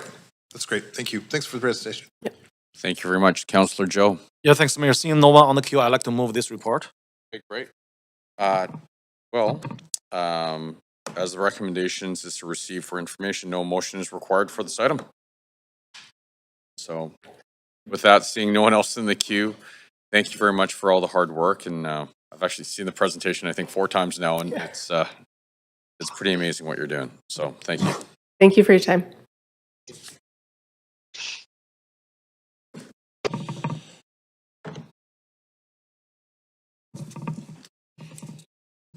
All right. Let's take a look. Okay. So now we are going to go back to report number 1. Allowing gas heating and hot water in new construction. Does any member wish to declare a conflict of interest on this item? No? Seeing none. Now this item has a presentation, but before we get into the presentation, I just want to make a couple of comments. I know there's a lot of passion around this item, both for and against, and this chamber is great where we can actually give everyone an opportunity to express their feelings and their thoughts. As councillors, we will listen and form opinions thereafter. But I do want to stress that one of the things that we do here is we create a very respectful workplace, and you know, the safety, the feeling of safety of all of our team members is important to us. And so I know when we have meetings like this, sometimes people cheer, they express their feelings. And while we acknowledge that, we're going to ask everyone to refrain from doing that, because the impact on some of our team members could be one of they feel intimidated. And so that's the reason why if, you know, if people want to cheer and stuff, we will be calling it out and we'll be asking people to refrain from that. And so with that, we do have a presentation. So yes, Councillor Carr. Yeah, thank you. Mayor, I wonder if you could, because of the timing, and we were quite delayed in starting, if you could give a sense of the timing for speakers. There's been some, I think, questions around that. And the expectation about if we don't get through the speakers, if you could restate maybe the date that we are reconvening on this. Yes, great. Thank you very much. So from a timing perspective, we have a presentation. It looks like there's 43 slides here. We have 43 minutes before lunch. So I'm assuming that if the presentation is more than 43 minutes, nope, perfect. Okay, so we will have time for some questions. It's really up to council whether or not they want to go through lunch to extend a bit beyond lunch, but I do remind everyone we do have an in-camera session at 1 o'clock, which could go up till 3 o'clock. We do have 142 speakers, and each speaker has up to 3 minutes, plus there's some transition time. So it does look like I'm assuming we will be wrapping this up at around noon, give or take 5 or 10 minutes. And then we'll probably reconvene at 3 o'clock to 5 o'clock for speakers. So that could allow for maybe 25 to 30 speakers at that time. And then it's up to council whether or not the reconvene date is, I believe, the Thursday evening. But council has the option of actually adding this to tomorrow's standing committee meeting. Is that as clear as mud? No, that was very clear. Thank you. Okay, awesome. So with that, oh, sorry. Councillor Kirby-Young? Yeah, just in terms of being proactive, Mayor, I was looking to make a motion that council refer any speakers on this item and debate and decision that we have not heard by 4:30 today to tomorrow's standing committee meeting in order to allow us to complete the rest of the business and for speakers to have a firm date on when we will be reconvening on the remaining speakers on this item that we don't get through this afternoon. Great. Councillor Montague beat you to the punch. Sorry. Won't call it a tie. How's that? All right, councillor, is there any discussion? No? Okay, so why don't we just put this to a verbal vote? All in favor, say aye. Aye. All those opposed say nay. Aye. Great. So that passes. And so what we'll do, as Councillor Kirby-Young mentioned, we'll continue through the business of today, and at 4:30, we will jump to the other business on the agenda, and if there are any speakers at that point in time, we will defer them to tomorrow. Great, thank you. All right, there we go. Great. Please go ahead. Good morning, Mayor and Council. I'll keep my intro short. I'm Brad Bedelt, Director of Sustainability. Thank you for the opportunity to provide a presentation this morning that goes with the report regarding allowing natural gas for space heating and hot water in new construction. I just want to say thank you, first of all, to my colleagues in planning, urban design, and sustainability, in DBL, finance, and legal for all of their help. I also wanted to speak just very briefly to correct a misinformation or misunderstanding that seems to be persisting around natural gas and cooking. I wanted to be really clear from the outset that the city does allow natural gas for cooking, both in commercial kitchens and in private homes. We have no plans to ban gas for cooking, and the report in front of us today has no impact on cooking. It is focused on space heat and hot water. So hopefully that helps to kind of set that correction at the start.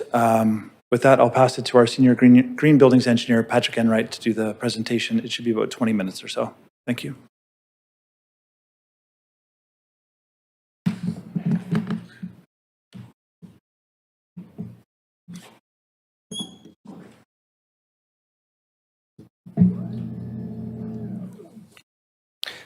Thank you, Brad. Good morning, Mayor and Council. My name is Patrick Enright, Senior Green Building Engineer. I'm happy to present to you today on our report to allow gas heating in new buildings in Vancouver. I'll start with a quick review of Council direction on this topic. In July 2016, Council approved the Zero Emissions Building Plan, which set out greenhouse gas limits and rezoning and code and stepped these down over time, effectively phasing out the use of gas for heating and hot water. This is a good time to clarify again, there's never been a ban on gas connections or gas cooking or fireplaces in Vancouver.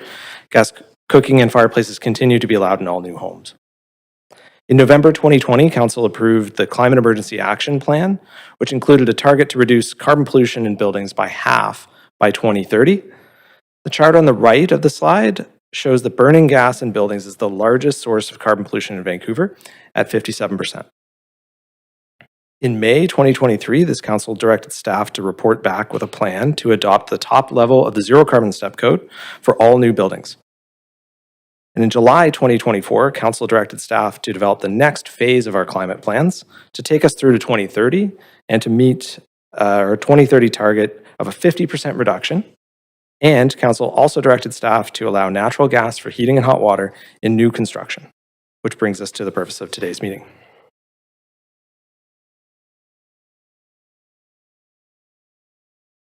I'll start with a preview of the headline. We're proposing to create 2 compliance paths in the building code, giving builders a choice on how to meet the code. One path that aligns with the Zero Carbon Step Code, and another path that allows gas for heating and hot water while improving energy efficiency. Both paths will continue to allow gas for cooking and fireplaces. Well, next we'll cover some brief background and context, and then I'll share the proposed compliance paths, our analysis of the implications, and summarize our engagement results and provide an overall summary.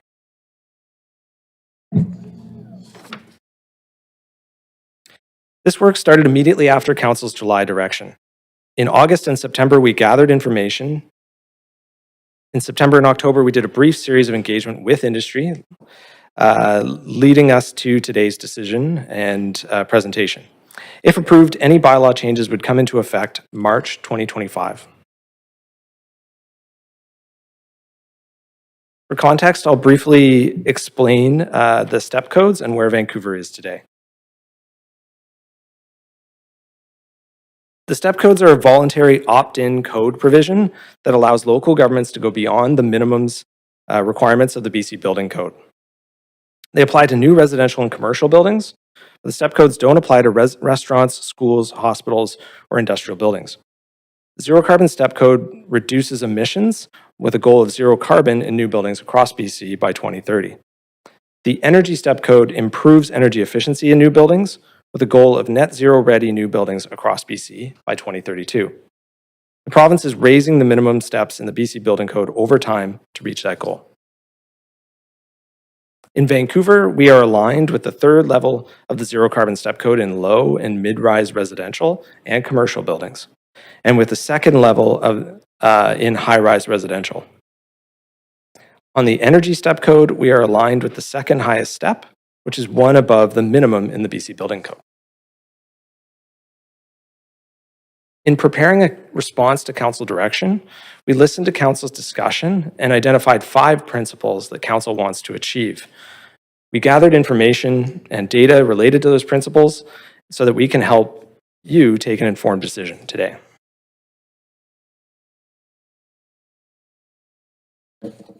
We're proposing to create 2 compliance paths in the building code, again, giving builders a choice in how to meet the code.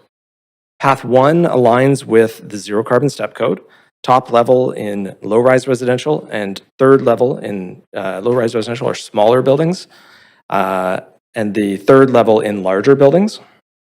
Path 2 provides an option for gas heating and hot water while managing carbon pollution through improved energy efficiency and aligning with the top step of the Energy Step Code. In this presentation, I'll refer to low-rise residential as small buildings and mid and high-rise residential and commercial as large buildings. For large single detached homes, the current 2-ton emissions limit would remain. These proposed options are already in practice in our region. Electric heating and hot water has already been effectively required in all small buildings since January 2022, or low-rise residential, and in mid-rise residential since 2023. A survey recently conducted with about 100 building industry respondents gave some sense of confidence about the move towards the zero carbon step code, in that 81% of industry are already meeting or very confident they can meet the zero carbon step code by 2030.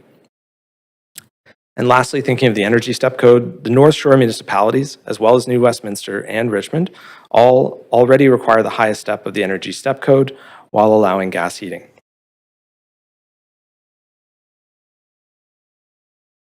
I'll now share what we found in our technical analysis, organized by these 5 principles, starting with a summary of our findings. We followed council direction to allow gas while advancing work towards Vancouver's 2030 climate commitments, identified viable compliance paths that allow gas while managing the impact on climate and the other project principles. We listened to council's the issues raised by council and priorities raised by council, and dug into it to gain a better understanding so we can help council make an informed decision. In summary, we found path 1 will reduce carbon pollution and provide better alignment. Path 2 will provide will provide builders with more fuel choice, but adds carbon pollution. We also found that neither path will materially reduce affordability challenges, speed up permits or construction, or improve heating reliability for Vancouver residents.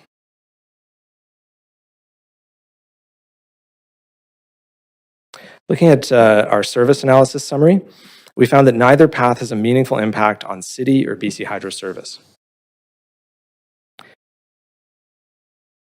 We know some builders have concerns about BC Hydro service connections and sizes. We studied ways to reduce electrical connection sizes. We found that in new homes with air conditioning, using gas heating and hot water did not meaningfully reduce the size of electrical service in most cases. This is because the electrical code allows service to be sized based on the larger of heating or cooling, and in new homes, these are similar in size. You can see this in the chart on the right, where switching to gas, heating, and hot water only reduced service size by a few amps. There are likely a few applicants that could stay below a 200 or 400 amp threshold by using gas. But you can see in the chart that a tool like load management can make a much bigger difference. We found that it is density, or the number of units in a development, that is the primary driver of electrical service size, and today's decisions do not affect that. However, we know some builders have experienced challenges, and we're working with BC Hydro to help solve them. The challenge with electrical connections is to manage the size, which can affect the connection cost and time it takes to get connected. We've heard ongoing concerns about electrical connections, and staff are working closely with BC Hydro to make connections easier, and here are 3 examples. On the last slide, I mentioned the potential for load management technologies. For example, a smart charger to charge vehicles overnight. And we're creating guidance to make this easier for builders. In a recent change, the city has stopped requiring underground electrical service for small developments, and we're now seeing over half of multiplex applications using overhead service with pole-mounted transformers, which is easier and more cost-effective. And third, most builders used to apply for hydro service near the end of construction, which in some cases led to longer waits if BC Hydro couldn't connect them right away. So for the multiplex program, the city requires builders to contact BC Hydro before applying to the city, which allows the hydro process to run in parallel with construction. We talked to our colleagues in permitting, and they indicated that neither path would affect the speed of permits, as they're already working very hard to speed up permits. And in talking with builders, we did hear that permits are faster now and that the experience is improved. Turning now to affordability, we found there's no meaningful difference between Path 1 and Path 2 on affordability. We reviewed various costing studies, including the Step Codes metrics report and a study by AME Mechanical Engineers created for a previous council report, and created an updated costing study by RDH Building Science, as well as talking with builders and developers about their costs. We found the costs of Path 1 vary, ranging from saving money when using simple electric baseboard heaters to some incremental cost for heat pumps. But in either case, the costs were less than 1% compared to current practice and compared to using all gas equipment. In larger buildings, it is already standard practice to use electric heating because either electric baseboards are very cost effective and because heat pumps also provide cooling. We also found the costs of Path 2 are small, as there are many ways to build to the top step of the Energy Step Code, and in small buildings, it is possible to do so with negligible cost. In a 2024 BC housing study of 38 of their buildings, they found no meaningful correlation between construction cost and carbon performance. Some buildings fell below the average and some were above, but heating and hot water systems are not the primary driver of overall construction costs. We also know the actual price of a new home is complex and depends on market factors. A survey of the industry by the Zero Emissions Innovation Center found borrowing and interest rates, land values, and development charges to be the three most important factors affecting development costs, while respondents said energy and carbon performance had the least impact on costs. Of course, all costs are important, but our analysis didn't find material benefit for using gas over electric in new construction. Looking at, just looking at the costs of energy costs, we found that both Path 1 and Path 2 reduce operating costs compared to past codes. And that's largely because energy efficiency has improved over time. Looking at the climate impacts, we found Path 1 offers the best outcome for climate, while Path 2 will increase annual carbon pollution. BC has the cleanest electricity in Western North America, and the power sold to BC customers is almost 100% clean. Electricity in BC has a carbon intensity of 11 tons per gigawatt hour, according to the BC Ministry of Environment, and this includes any impacts from imports. Under the Clean Electricity Trading Standard, BC Hydro can only sell clean imported power to its customers. BC Hydro also has a target of delivering 100% clean electricity by 2030 and achieved this in 2022 and 2023. For comparison, the carbon intensity of natural gas is 180 tons per gigawatt hour. FortisBC is currently at 1% renewable natural gas, with plans to grow to 15% by 2030, which would reduce this to about 153 tons per gigawatt hour. If all developments followed the proposed Path 1, it would reduce carbon pollution by about 16,000 tons per year by 2035 compared to current code. This is equivalent to removing 4,000 cars off the road permanently and similar in scale to Council's June decision on replacement water heaters in existing homes. If all developments followed the proposed Path 2, which allows gas, it would increase carbon pollution by about 65,000 tons per year by 2035 compared to the current code, equivalent to adding about 16,000 cars to the road. These two lines on the chart show they bookend the possible climate impacts, and in reality, we expect an outcome somewhere in between, as some will choose Path 1, some builders and developers will choose to follow Path 1 in the code, and some will choose to follow Path 2. Bringing this down to the scale of a large multiplex, Path 1 would emit about half a ton per year, while Path 2 would emit about 6 tons per year. Turning now to energy resilience, we found that reliability is not a material issue for electricity in Vancouver. We found that electricity in Vancouver is reliable, with on average, Vancouver customers of BC Hydro experiencing outages every 2 hours every 2 years, including planned outages. In the chart on the right, you can see average customer outage rates, with Vancouver well below the Canadian average. And in the bottom chart, you can see the average outage length in Vancouver is below the Canadian average. Looking at electricity supply, BC Hydro's Integrated Resource Plan, approved by the BC Utilities Commission, meets forecasted growth in electricity demand until 2041, and this accounts for population growth, electrification, and climate change. In a call for power this year, BC Hydro received 3 times the amount they called for, mostly from wind and solar, and this was a large amount of power, representing twice the amount of power coming from Site C. Lastly, we looked at harmonization and alignment. This matters for builders and developers as they work across municipalities. Path 1 provides alignment with leading BC municipalities and the 2030 provincial direction, while Path 2 is not fully aligned. So as I mentioned, Path 1 is aligned with the provincial direction to 2030 under the Zero Carbon Step Code, while Path 2 is aligned currently, but will fall out of alignment as the province phases in next levels as minimums of the Zero Carbon Step Code to 2030.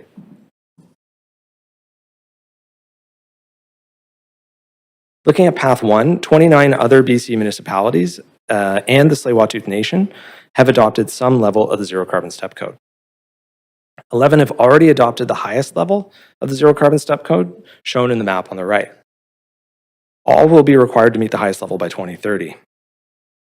We also know some other cities are advancing all-electric buildings across Canada and the US. Looking at Path 2, 5 of our neighboring municipalities have a similar path that allows gas when building to the top step of the Energy Step Code. All BC municipalities are required to meet steps 2 and 3 of the Energy Step Code currently. I'll now summarize what we heard from our short engagement with industry. From the building industry, we met with UDI, Haven, CHB-ABC, along with a number of other developers and builders. We heard about the importance of Vancouver's leadership regionally and concerns about Path 2 in that regard. We also heard from builders who support the Zero Carbon Step Code and plan to continue with it. At the same time, we did hear from some builders that want to use gas and were happy about the motion in July. Based on the feedback we heard, we adjusted our proposal in a few key ways. In small buildings, we initially engaged on requiring highest efficiency equipment standards as a way of allowing gas rather than the Energy Step Code. We heard concerns about lack of equipment availability in the short term, and that the Energy Step Code is better known, and there are builders building to the top step cost effectively. However, we know it may still be a challenge for some that haven't built one before. For this reason, we also chose not to adopt the air tightness limit of the top step, of the metrics of the top step of the Energy Step Code, which is one of the most challenging parts of the building of that step.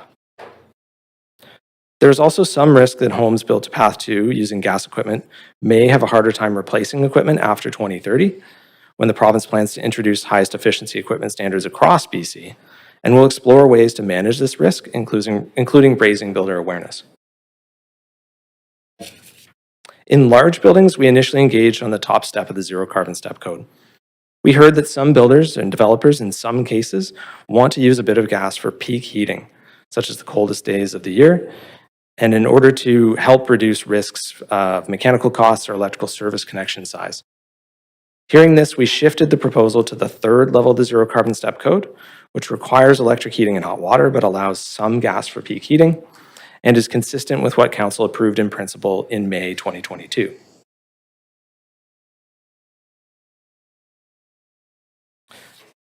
So again, to recap the headline, we're proposing to create two compliance paths in the building code, giving builders a choice in how to meet the code. One path that aligns with the Zero Carbon Step Code, and another path that allows gas for heating and hot water while improving energy efficiency. Both paths will continue to allow gas cooking and fireplaces. So to recap, we followed Council direction to allow gas, identified viable compliance paths, listened to Council's priorities, and then dug into the issues to gain a better understanding so we can help you make an informed decision. In summary, we found Path 1 will reduce carbon pollution and provide a better alignment. Path 2 will provide builders with more fuel choice, but adds carbon pollution. And we also found that neither path will materially reduce affordability challenges, speed up permits or construction, or improve heating reliability for Vancouver residents. With that, thank you for listening to our presentation, and we'd be happy to answer any questions. Thank you very much for all the work you did there. So questions, Councillor Fry, you're up. Yeah, thanks, Mayor, and thanks, Patrick, for the presentation. I guess right off the top, I just want to get to the three recommendations before us, and we have A, B, C. And recommendation B obviously seems like a step backward on climate and doesn't necessarily save money. And I'm guessing that the only reason that B is in there is because it's meeting the request of council from the previous amendment. So and if you're not comfortable answering this, that's fine. But in your professional opinion, is this taking us backwards on climate, and is it going to save us money, and is it the right way to go with B specifically? Thank you, Councillor Fry. I mean, we are following direction from council from July and from earlier direction as well. As Patrick showed on that one graph, path 1 has a much lower carbon emission than path 2. So I think the information is quite clear on that slide. The actual outcome will fall somewhere in between those two sort of bookends as he described it. Okay. That was, okay, yeah, I appreciate that. There's a narrative out there that that suggests that that pulling back on gas for space and hot water heating would somehow get in the way of supplying gas for things like cooking and decorative fireplaces. I understand through one of the questions that was answered by staff in a briefing that BCUC, the BC Utilities Commission, would effectively mandate that you still, it's rather agnostic what the gas is being used for, but it still has to arrive at the service point. Is that? Yeah, Walk thank me you. There's through what that looks like. a few parts to that question. So the last piece you mentioned, Councillor Fry, yes, Fortis within their service area is mandated to provide service connections. It's sort of a condition of having a monopoly to provide gas in BC. So yes, they must provide a connection. In terms of the cost of that connection, that is a question mark I think that Fortis can speak to. But to date, we've seen a number of homes, in fact, the majority of homes in the low-rise sector, building electric space heating and hot water, but still having gas connections for a stove or a barbecue or a fireplace. I think it's 55% of applications are going that pathway. So clearly, it is an option that presents itself today for builders and owners. And so what is the BCUC specifically? Where does that come into it, just for folks who are watching this? Yeah, Fortis has what's called a Certificate of Public Convenience and Necessity. It's essentially their permit to provide gas in BC, and as a condition of that certificate, they have to provide service connections within their service areas. In Vancouver, the Lower Mainland is a service area within that permit. Okay. I think, you know what, there's a ton of questions, so I'll jump off there. Thanks, Brad. Thank you. Thanks, Mayor. Thank you very much, Councillor Meisner. Yeah, thanks. Just following up on Councillor Fry's question around the connections. Can you comment on what impacts there would be, if any, to the restaurant industry? They obviously use gas for cooking quite a bit. Specifically, new buildings that would be constructed, would they still have the option for a gas line in those new commercial buildings? Yes, they will, is the short answer. We're seeing already a residential building with ground floor restaurants. They are able to get a connection. They are able to cook with gas. It has no impact on their ability to cook with gas in that restaurant currently, or what's proposed today. Okay. What's the cost of that connection? Because you were explaining to Councillor Fry about the service piece of it and the requirement for Fortis to have that connection. Is that from the lot line, or is that, like, I just don't understand how that works. So maybe if you could simplify it a bit. I'll do my best. I may look for support on this one. We've been digging into this over the last few days, trying to get a better understanding ourselves. So much like the city charges for service connections for water and sewer, Fortis charges for the service connection for the provision of gas. There is a fairly simple formula for single-family homes, but as you get into bigger connections, it's not clear to us how that cost is allocated to the customer through Fortis Gas. So I don't think we have a definitive answer as to how they do that costing of their service connection. Okay. What about for a single-family home? Can you provide any information there? So I can share what we've learned. We've learned that they have a flat fee of $15 for a service connection, up to a certain length of connection, which is 25 meters. I think there's a question mark still to be answered as to whether that provides any service connection for a detached home, or if you're using it just for cooking, if that changes the equation. But we are certainly seeing a lot of applications doing just that. Okay, and I just want to clarify, you said $15. Correct. Okay, that seems very low. Thank you. Other questions for you.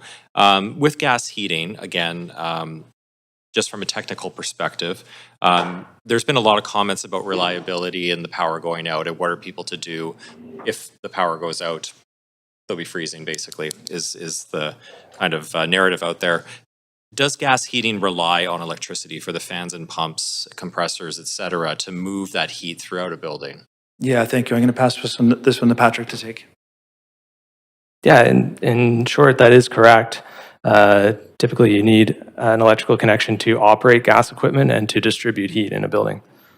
Okay, so if the power went out, there isn't a backup for that? Not unless you had a backup, separate backup system of some kind. Would that be commonplace? It does exist in some homes, but I don't think it's widely in place. Okay, thank you for that.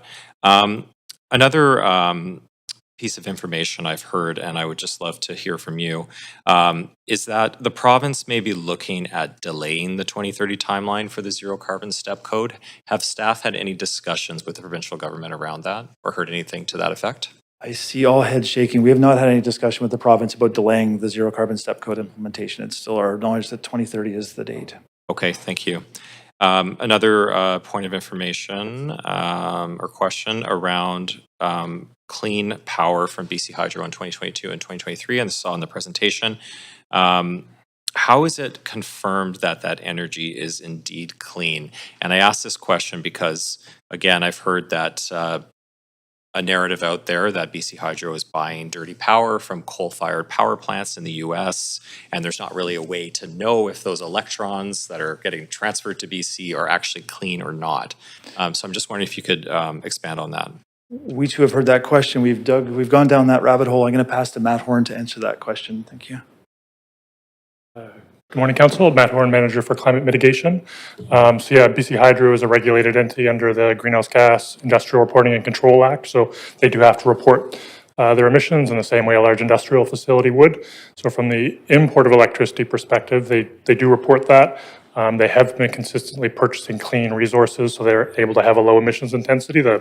The main sources of that have been surplus wind in the Pacific Northwest, surplus solar from California, and then also the large hydro that comes from the Columbia River entitlement.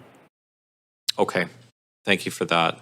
And then my last question for now was around RNG, renewable natural gas, from Fortis. I understand they want to add 15% renewable natural gas by 2030. How would that impact the carbon intensity of that natural gas? Would it still be significantly higher than electricity? Yeah, it certainly helps, but Patrick did show the numbers. I'll try to do my best to recite them. I think right now it's about, well, Patrick, do you want to answer the question? You'll know the numbers better. So if currently it's at 180. And I'm Yes. sorry, we're at time, but I'm sure that there'll be more questions. Someone else can pick up on that if they like. Great, thank you. Councillor Joe. Yeah, thanks, Mayor. So, Councillor Meissner asked some of my questions. Really appreciate that. So I want to hear the answer for the last question as well, because that's also my question. Yes, so I can just recap as shown in the slide. Carbon intensity of natural gas is 180 tons per gigawatt hour. If that were to be reduced by 15% with renewable gas, that would be about 153 tons per gigawatt hour, whereas electricity in BC is currently at 11. So it'd still be about 15 times more carbon intensive than electricity today. Okay, still a big gap over there. Okay, thank you. The other question I have is talking about the incentive program. Do we have any incentive program offered by the city or by the province to get people, choose pass one instead of pass two? Any incentive program? We don't currently have an incentive program. We do have a passive house incentive, but that is specific to passive house or the Canadian Green Building Council's net zero standard. So it's a much more tighter, higher bar. We don't have an incentive currently in place for path one. Okay. Do you know if the province has any similar programs? I can speak to that. So Clean BC has various programs for heat pumps. And my understanding is Fortis BC has a incentive for step 5 homes in BC. Okay, City of Vancouver, we used to have a heat pump incentive program. It was oversubscribed. Is that right? That's correct, yes. Okay. Is there any plan to expand that program to allow more incentive? for the users? So our plans have been to shift our focus on incentives away from single detached homes and towards multifamily homes. Okay. And for the previous program, the City of Vancouver programs, how much money we spend every year, do we know? I'll ask Sean Pander, Green Building Program Manager, to speak to our incentive programs. Thanks. Councillor Zhou, I take it the question was on the single-family incentives. Yeah, we ran that incentive, and I don't have the specific numbers, but I think we ran that incentive for roughly 4 years, and I think it was to the tune of $3 to $4 million over that period of time. For 4 years? Yeah. So it's about $600,000 About $1 million. per year. Yeah, about $1 million per year. Okay, thank you. Though one thing to point out was the early years was very low uptake, and it started to accelerate very, very quickly as heat pumps as a consideration in new and existing homes became normalized within the market. Okay, and the budget is coming from our operating budget? No, there's a capital budget item for that. Thank you. The other question is for the the province 2030 legislation, does that require retrofit for the old buildings? It does not. That applies to new construction only. Okay, so there's no such a regulation for the retrofit for any old building at all. Is that right? Or is there any plan to retrofit? The city has a regulation for large existing buildings. We don't have a regulation aside from the domestic hot water time of replacement reg recently approved. Sean, do you want to add to this? Yeah, the province also has plans, not at a building scale, but for equipment replacements, so that when replacing equipment by 2030, that it meets the highest energy efficiency standard. And council will recall for replacement of domestic hot water in low-rise residential, we moved that standard as a requirement to 2027. But the province is intending to require highest efficiency standard equipment, which means it's either electric or gas electric hybrid, just to simplify it, will be the only equipment you can install as a replacement piece of equipment come 2030. Okay, is that the requirement for the replacement, or is it mandatory, or is it voluntary? The intent, again, they have not yet passed the regulation, but they have indicated it would be a mandatory replacement. And for low-rise residential homes, their intention there, so that's smaller, simpler equipment that doesn't require an engineer, you wouldn't be able to buy just straight gas equipment anymore come 2030. So in BC, that equipment, you wouldn't be able to purchase it. Okay, thank you. The other question, so in the situation of the power outage, I think you touched this a little bit. So without electricity, can natural gas still be operating? Patrick, do you want to? So typically you need electricity to run a furnace or a boiler, as well as the pumps and fans to distribute that heat. Okay, so the answer is, without electricity, we can't even run natural gas anyway. That's generally correct, yes. I'm sorry, we're at time. Thanks, Mayor. Councillor Dominato. Thanks, Mayor, and thanks, staff, for the presentation. A number of my questions were asked. I do want to follow up on the subject of affordability. I've read a number of reports, including one that was delivered to the City of Richmond, where it talks about the capital costs of for example, gas-powered boiler versus heat pump, and then the life cycle operating costs.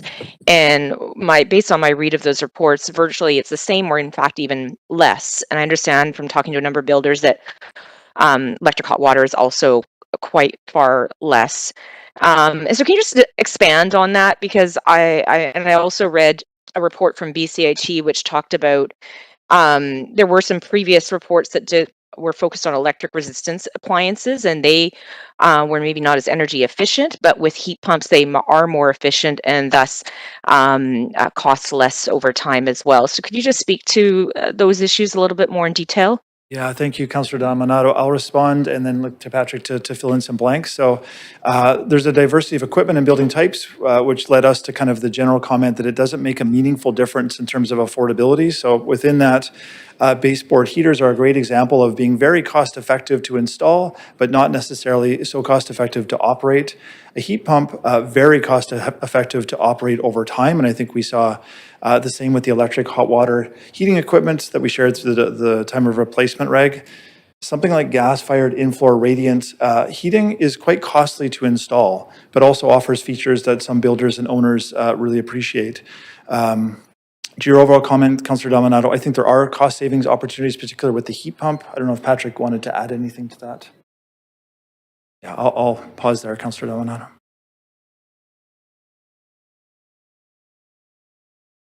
Councillor Dominato. Oh, sorry, I wasn't sure if staff were going to add further comment there. Sorry, I think we'll pause there, Councillor Dominato. Okay, oh, that's fine. That's fine. I did want to follow up. I think Councillor Meiser had started to ask the question about RNG and the Fortis's goals of 15% by 2030. What is the current status of RNG production in British Columbia? Yeah, I'm going to ask Matt Horn to answer that one. Thank you. So there are a handful of projects active in BC developing RNG, including a couple of the City of Vancouver involved in advancing, and I think we're encouraged to see those projects continue to advance. Overall, Fortis's strategy looking out to the 15% is relatively reliant on imported sources of renewable gas from other jurisdictions, with a plan to continue ramping up domestic production over time. Okay, and so just speaking to that issue of being reliant on importing, my understanding is other jurisdictions are struggling with production of RNG as a whole, which is why there's insufficient RNG to actually 100% heat a home and provide that support. Is that true? Yeah, we haven't seen any studies that would point to enough renewable gas on sort of a North American basis to do a full swap for the fossil gas being used for renewable gas. So it's an important part of the mix, but where you look at it in sort of deep decarbonization studies, you see a decline in gas throughput and the remaining gas is replaced with renewable gas sources. Right, okay. And then going back to the staff report and noting, I think it was referenced in the presentation, the chart, I'm just trying to pull it up here. It seemed quite marked that if applicants followed path 1 as you propose, it would reduce our carbon footprint versus path 2. And I'm just curious if you could comment on that in terms of the further climate impacts. We've been having this conversation. So we largely found there's not an affordability argument for this. So if we continue down this path, what are the implications for the city? Thank you, Councillor Dominato. I mean, I think the graph pretty clearly shows in terms of bookends the contrast between path 1 and path 2.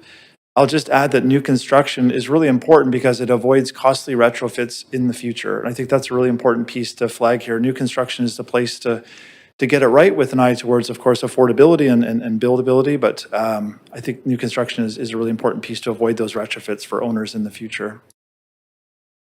Okay. I may run out of time, so can I move for a second round of questions, please? Sure. Seconder.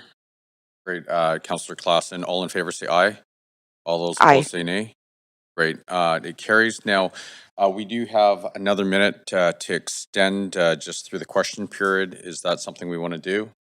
Or go to half-hour questions? Okay. So we will, that's a no. Great. So it is 11:59 and a half. So why don't we recess and we will reconvene at 3 o'clock after in camera. Sure. I circulated a note amongst council and ran it by the mayor and clerks, and we could defer our in-camera tomorrow because there's nothing urgent, and we could hear more speakers today if that would be the will of council to consider. Is there a seconder? Second. Great. Discussion? Chair, Mayor, I have a question. Sure. I try to put myself on the queue. I am on the queue, it seems. I am just curious if that means that we would potentially be doing deliberating a decision today, because I won't support the motion if that's indeed the case. So if I could get some clarity on how we would entertain that going forward. Sorry, I did say speakers, but I understand. To hear speakers, sorry. To hear speakers, I would be prepared to support that, but not necessarily debate and decision today. Any other comments? Sorry, I'm looking at a different queue. So if anyone has any other comments, they can put up their hands. Okay, I'll well, just say, Mayor, that I wouldn't support changing of the in-camera. sorry, can't hear you. That I wouldn't support changing of the in-camera. Mayor, point of procedure, can we please put people in the queue? Because I see Yeah, people are. sure. There are counselors on. Councillor Meisner? Yeah, just wanted to state that I'm supportive of hearing the speakers today. Okay. Councillor Carr? I also support hearing speakers, but through you, if I could ask a point of information to staff, and that would be their ability to contact the speakers. Yeah, if I could have a confirmation on that. Just to actually a point of procedure, we're past 12 o'clock now. So are we even able to have this conversation? No, we're not. Okay. Can I move? I'm on the queue. Can I move to extend to finish this conversation and decision? Sure, just a point of procedure. Is that even possible? We talked about extending it and we said no, and now we're past the time, which is 12:02. Respect procedure.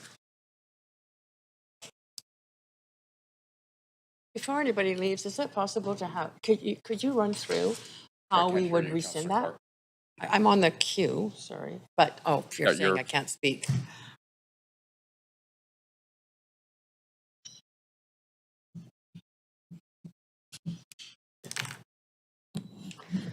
Chair, under section 2.8 of the procedure bylaw, council must recess or adjourn at noon unless council resolves to extend past 2/3. So technically you're recessed right now.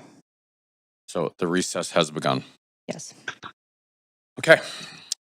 Sorry about that, everyone.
Cassia, can you hear me?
Please consult your directory and call again, or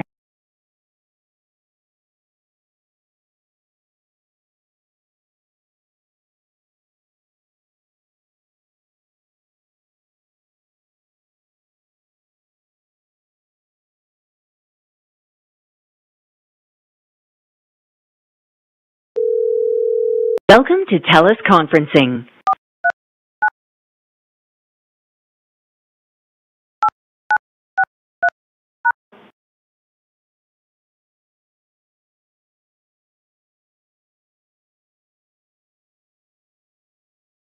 Hey, Cassia, can you hear me? Hi, Terry. Yes, I can hear you. Can you hear me? Perfectly. Thank you. Amazing. Thank you so much.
I'm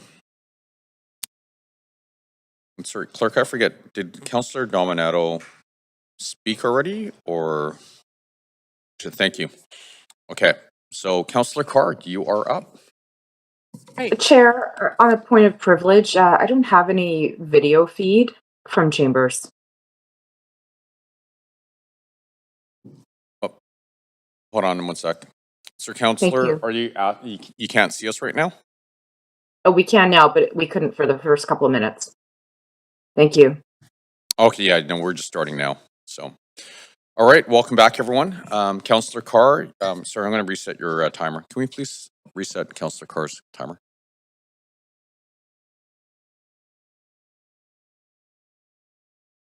Great, Councillor. Okay, great. Thank you.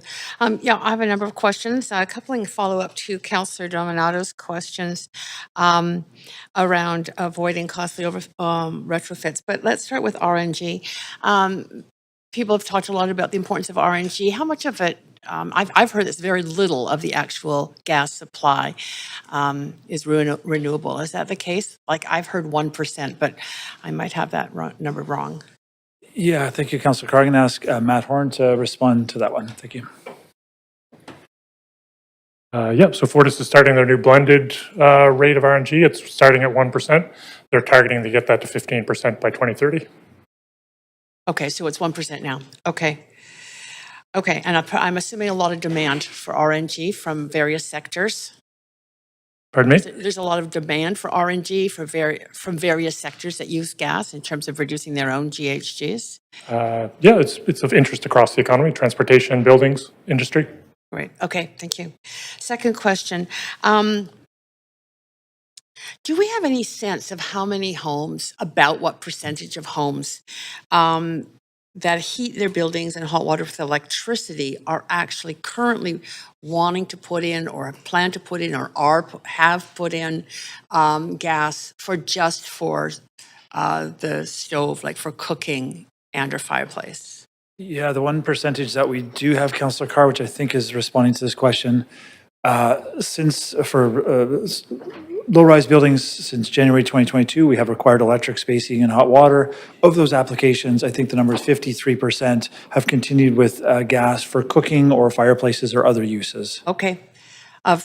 Those are low rise? Correct, low rise. Right. Okay, that's great.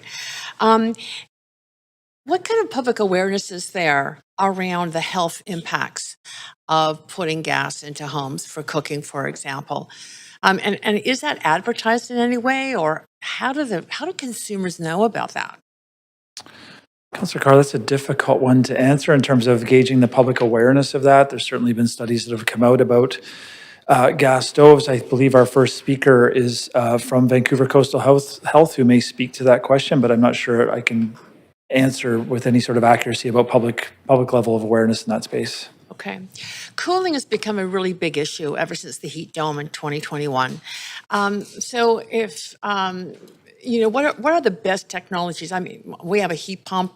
I love the fact that it cools. Is that the best technology or easiest technology, or are there others? So as of the start of 2025, we require cooling for any Part 3 new construction. So any building essentially over 3 stories will be required to provide air conditioning. Certainly the dominant form that we're seeing to date has been through heat pumps. It's providing both heating and cooling, but there are other ways of delivering it if an owner chooses to go a different path. But certainly heat pumps have been a very common approach. Yeah, the report actually mentions how it does accomplish both heating and cooling. So you don't have to put in 2 different systems. Exactly. And finally, our city plans and even provincial policy plans regarding the requirement of renovations to meet the lower GHG. So if you're already, other than time of replacement, is that the most heating hot water, for example, or a furnace heating space? I mean, are those the 2 primary drivers in what we're requiring, or are there other renovations? Yeah, there are other drivers. I'll ask Sean Pander, our Green Buildings Manager, to respond. For the sort of carbon performance of existing buildings, the main one that has already been approved is that time of replacement domestic hot water. We are working on a similar report and requirement and recommendations for the heating systems. But the other big one is for high-rise buildings, so large office and retail buildings over 100,000 square feet. They have more like a performance limit, so an absolute, we've set a greenhouse gas emissions, an annual cap on the amount of emissions, and, you know, we've told them what that cap is for 2026 and what that cap is for 2040. Okay.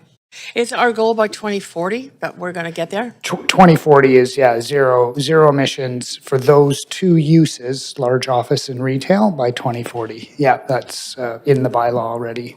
Okay. Okay, so that's just 16 years. That is 16 years from now, yeah. Okay, thanks very much. Those are my questions. Great, thank you very much. Councillor Montague. So the current minimum BC Energy step code for Part 3 buildings is a step 2, and for Part 9 it's step 3, correct? Correct. And so the report here recommends that Vancouver go to step 4 and 5 respectively, right? Correct. So what is staff's response when there's economists or advisors who say, and I'll quote, "A clean BC roadmap will bring the annual GDP growth to a crawl and push the economy into a long period of recession due to short timelines"? Yeah, I would go to the slide on affordability that we shared earlier today. So the one piece that we didn't speak much to, but if you compare a 2014 building to a building built today, you'll see that energy usage and cost is much lower today, and that's because we're building better buildings in this city. Okay, so Thicker walls, better windows, better buildings. Economists, that was said. I think that quote was from last year, and we're actually. They're basically saying that that's going to happen because the timelines are too short. 2030, 2032 is too short a timeline, that we should be slowing down those and recalibrating with more realistic timelines. And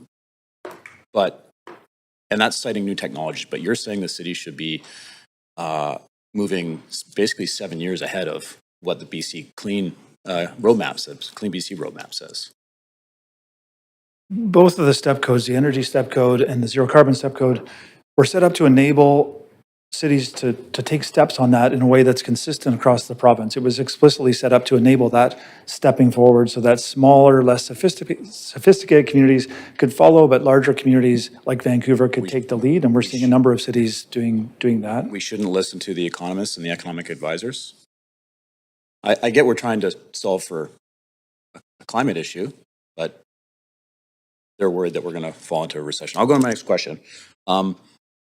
In the staff report and the slides, you talked about not much difference between in affordability, timelines, cost. If that's the case, why isn't everybody just building electric homes? Yeah, thank you. It's an interesting question. So for some builders, single-family home builders in particular, there can be a marketing appeal to in-floor radiant heating. So it costs more. There's an upfront premium to pay for gas-fired in-floor radiant heating as an example, but there is, in some cases, a market demand for that. Choice. It's a choice. Okay. And people, no matter what happens at the city, people can always choose to go electric, right? Currently, they have to do space heating and hot water electric for a home or a multiplex, but what's before the council today would offer that choice of electric or a gas pathway. There's nothing that has ever stopped anyone from going all electric. Correct. Okay. So, and again, I guess my question is to the affordability aspect. If there's why is the province offering incentives? Why did the city offer incentives if there was no difference in affordability? I'm going to pass it to Sean. The incentives being offered by the province and the city were really targeted at a technology that wasn't that familiar, and it was mostly targeted at retrofits when it is more challenging, to change from one system to another. So when you build new, it's relatively easy to design in and integrate that system, such as a heat pump, into the design out at the outset, and therefore manage the costs. Those incentives were more targeted at when people were looking to replace their heating systems. Why not offer an incentive to normalize a heat pump? Provincial incentives, though, are for anybody. Like you can put them in a new build, you can put them in a retrofit, correct? I'll turn this one over to Patrick. Thanks. That is correct. There are currently some incentives for the higher steps of the energy step code as well from utilities. Okay, well, was that factored into the cost analysis that you did?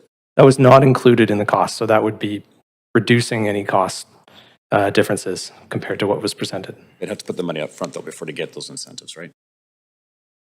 It depends on the program, but that is quite possible. Okay. I look like I'm going to run out of time. We have a second round, correct, Mayor? Okay, I'll come back on. Thank you, Chair, and thanks, staff, for the presentation and important conversation. I think we're all determined to make sure that GHG reductions happen both locally and province-wide, and having a rigorous fact-based decision here. So it's been repeatedly stated that the electricity used in Vancouver is nearly 100% renewable and zero carbon. But this claim omits recent data and actual operational realities. The province of British Columbia has not reported emissions intensity data for the last 2 years. So how can we rely on outdated figures to make such definitive claims when we lack the transparency on the carbon intensity? Thank you for your question. I'm going to ask if Matt Horn is able to respond. Yeah, you're correct. There's about a year, or I guess in some cases a year and a half lag on that data. So the province has not yet reported the emissions intensity from last year. BC Hydro did have an operational objective of hitting that 100% clean standard, but those data haven't been fully parsed, vetted, and reported yet. So BC Hydro purchases something called renewable energy credits, or RECs, to make claims of 100% energy.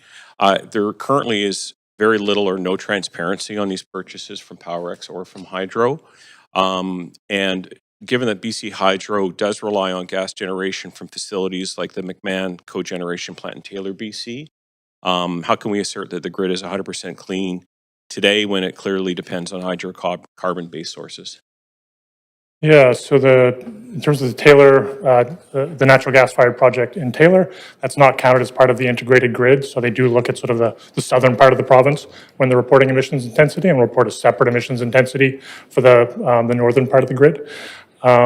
There's a reasonable degree of transparency, I would say. Like, you can look on the province's website. They do have the annual electricity generation and the annual emissions intensity. You can't find the individual solar farm that BC Hydro is purchasing from, though. Do we have any data to know how much PowerX has paid for RECs in the last couple of years? How much PowerX paid for them? Renewable energy credits. We don't have that data, no, in terms of a cost perspective. Okay. It's our. I think it's understood that the retiring a REC is recorded and is usually up to date. So do you know when we expect BC Hydro to disclose the REC retirement records? I know we're getting a little nerdy here, but these are actually the credits that support their idea of the imported fuel standards being 100% renewable. So I think this is getting at your question, but we'd expect like last year's emissions intensity data to be reported roughly by the end of this year. I think they're a bit slow in reporting that because of the change in government. I have a question. I presume that we also engage not only with Hydro, but with the Fortis gas utility as well in our engagement. For this project? Yeah, just broadly speaking. In general, yes. And for this project, which was a limited engagement, yes, we included Fortis as part of that. I'm just curious, the company Fortis reports that it places a high importance on their residential ratepayers overall as a way of supporting its industrial customers. Do we know what the consequences would be for BC's industrial economy if their residential customer base dried up? Specifically, no. I think we're looking at this as part of a gradual energy transition. There is a challenge for Fortis, absolutely, in that gas demand is anticipated to decline as we decarbonize. There's I think a broader challenge there for Fortis, the BC government, and the BCUC to be wrestling with, and the City of Vancouver will be participating in that process.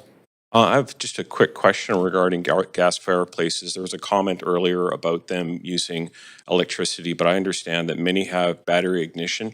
Are gas fireplaces not widely used to heat homes to provide backup during power outages?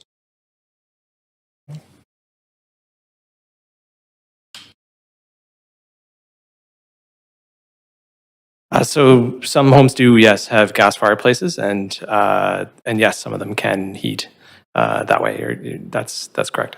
Okay. That's my understanding. Yes. Thanks very much. I'll come back for a second round. Yeah, thanks. Thanks for the presentation. I have a couple of questions, and I'll start with predominantly the City of Vancouver's regulations have been focused on the small and mid-rise buildings, where we were taking a different timeline, if I can characterize it that way, on the large buildings. And if I recall, we actually delayed part of the implementation for large buildings from what was originally planned. Can you speak to why? Yeah, thank you for the question. I'll respond. Sean, feel free to jump in. So above 6-story, we are one step lower in terms of the zero carbon step code. Currently, we require electric space heating, but not electric hot water. For 4 to 6-story, it's both electric space heating and hot water. I think we've been taking our time in that in terms of it's a more challenging building form. John, I don't know if you want to talk to the taller building piece. Patrick, thank you. Yeah, why is it a more challenging building form to go fully electric? I would say it can be more challenging in some cases. It's just a matter of the equipment availability and the complexity of systems you can sometimes see in the larger building forms. Okay, so Whereas- what Councillor Montague referenced earlier about timeline and speed at which this is practical? To that point, I think that's why I think that's reflected in what's recommended. So yes, okay.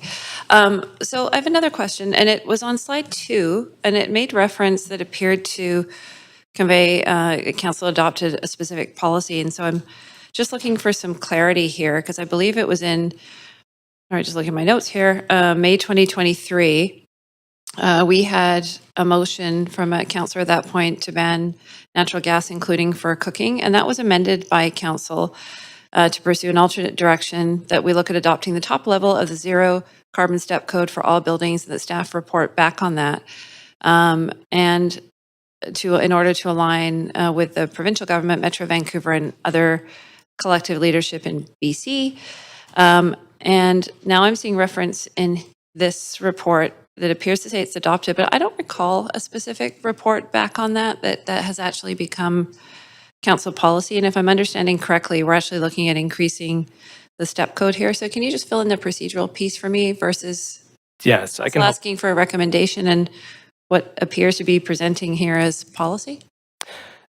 Yeah, I can clarify that. So council directed us to report back with a plan to adopt the top, or to report back, yes, on the top level of the zero carbon step code.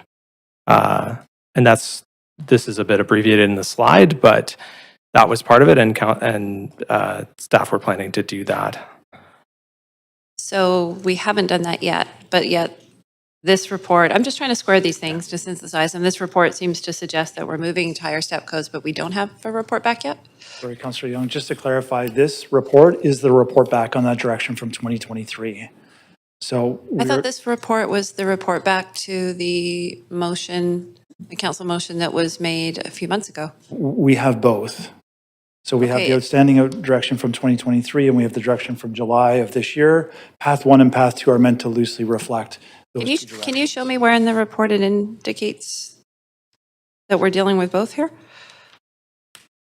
I don't know if I can point to a specific part in the report. Because I'm not seeing the information that fulfills the part from the 2023 meeting about having a report that outlines the implications with respects to timing, equipment availability, all impacts, costs, all those kinds of things that we would consider, including for large buildings. So I just feel like I'm missing some information. Can you help me? I don't believe that information is specifically included in this. This was part of bringing both those issues together under council's direction. So we don't have the full information then to make the considerations, what I'm hearing. Perhaps you want to speak? So as part of our engagement, we did engage on Path 1, which is the zero carbon step code pathway. With large buildings above 6 stories, we did hear a strong push from developers to allow for some gas for peaking. So rather than going to the highest step of the zero carbon step code, we put forward level 3, which is the next one down, which allows for that gas for the coldest days. So that's an example of us engaging with industry and bringing back a recommendation that's not the highest step, but is the second level of that framework, if that's helpful.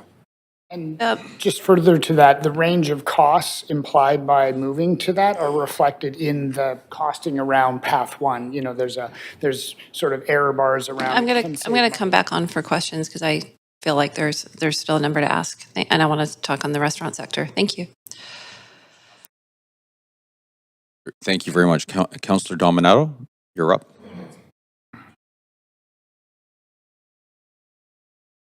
Councillor, you're muted. We can't hear you. Thank you. Great, thank you. Recommendation 3, if staff could just elaborate on the intent behind that recommendation. It did not come through our July meeting, but I'd appreciate hearing sort of what the benefits are, why it's not needed anymore. Will this help advance housing more quickly? So if you could address that, please. Yeah, I can take a stab at it, Councillor Dominato. So through our engagement with UDI and developers, that requirement goes back a few years. The intent of it was that applicants for larger buildings would do modeling to confirm that they could meet the city's requirements before they got too far down the design pathway. What we heard from developers through our round of engagement for this work is that they no longer need that early modeling work. They know what our requirements are and they can build towards them. So in the spirit of streamlining and sort of expediting our permitting, we're proposing that that piece be removed. We don't see a big impact or consequence to taking it away, aside from streamlining our process. Okay, thank you. I appreciate that.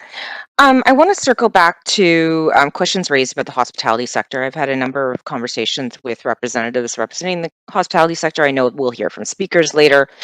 And despite your comments at the outset of the meeting, there is still feedback from the community that they think this is a slippery slope. They think that this is scope creep and that indeed the city has a plan to eliminate natural gas for restaurants, commercial kitchens. And I don't know whether you were able to obtain an answer around the hookup costs, but I know Fortis is represented behind you in chambers, and whether we were able to get that answer during the break. Councillor Dominato, we were not able to get the answer to the hookup question. It's not readily available, I would say, in terms of how that cost is determined, but I'm sure Fortis can speak to it. But to be abundantly clear, we have no plans to ban gas for cooking. Space heating and hot water are the two biggest sources of emissions from buildings. We know that cooking has a variety of cultural and economic significances in this community, so it's not something we're planning to look at. Okay, thank you. And then going back to, so when on the last term, council adopted this framework, there was, I believe and recall, significant consultation undertaken around that. And then subsequently to the direction in July, further consultation with the building community. How many builders are we talking about? I've heard it's largely really on a smaller scale, small builders doing single detached homes, duplexes, maybe multiplexes, who were really looking for a shift back to allowing natural gas. Do we have a sense of how many builders we're talking about in the context of our building community? I'll ask Patrick to respond to that one, Councillor Domino. So we don't have firm data on proportions of builders and with different perspectives. I would say of the builders that we spoke to and that we were able to speak to in this limited engagement, we heard a number that were supportive of continuing in the direction of the zero carbon step code. We also heard from some that were pleased with the motion in July. So, but I don't have firm numbers on that, if that answers your question. Okay, that's fine. I'm going to move for a third round, and I think my timer's off because it says 8 minutes, and I can't be quite right. So I'm just flagging that for the clerks and moving a third round. We're just running the clock, so you have 10 minutes to the end of the second round. Okay, so I do have time for questions? Yes, you sure do. Okay, I'll come back on now. Thanks. Thank you. So do I need to see the chair, clerk? No, perfect. Okay, this is just to follow up to Councillor Montague's question. I'm just I'm just trying to objectively understand what we're working with here and what the trade-offs are. And so as a business person, I'm a little confused right now. You mentioned that there's no significant economic difference. Is that correct? That's correct. Okay. And it doesn't slow down construction. Is that correct? That's correct. Okay. And going electric is significantly better for the environment. Is that correct? That's correct. So what I can't reconcile, and I wish if you can explain this to me, why don't all the home builders just do this then? Because it sounds like a no-brainer. It doesn't add any cost to it. It doesn't slow anyone down. I believe that home builders are inherently good and they care about the environment. So I just can't reconcile this. And I just want to understand where this is going so I can make an informed decision when I make my decision later on today. Thank you for the question. So I'll attempt, there's a few different things that we've learned through the engagement process. The first is that we're seeing builders going from a single family home to a 4 to 6 unit multiplex. And by virtue of going from that single family home to a 4 to 6 unit duplex, it's triggering bigger hydro servicing requirements. That's getting conflated with an electric heat pump and electric hot water system. They're looking at that as the cause for the bigger hydroelectric servicing costs. It's actually a function of them going from a single family to a multiplex development. But I think the electrification work has gotten kind of caught in that issue. And they're running into challenges with BC Hydro, which we've been working on. So that's one, I think, that we're hearing. So there are challenges. There are challenges with BC Hydro. It's not connected to the heat pump or the domestic hot water system. But if we're going to BC Hydro for electricity and they're running into problems, then there actually is a delay then. The BC Hydro servicing has been challenging. We've made some significant strides to improve it. So I think we're in a different place today than we were 6 months or a year ago. Okay. I'll say one of the big things we've done is the overhead servicing has eliminated pad-mounted transformers from about 40% to 60% to multiplexes. Okay. So it is improving. Just because I'm not a builder, I'm not an expert. If you talk about improvements, if you can tell me what it was like a year ago, what the delay was, what it was 6 months ago, and what it is today, because you mentioned you're working on it, but I know we have 140 plus speakers that are going to come in, and a lot of them have a lot of energy around this. So I just want to really understand where the data is.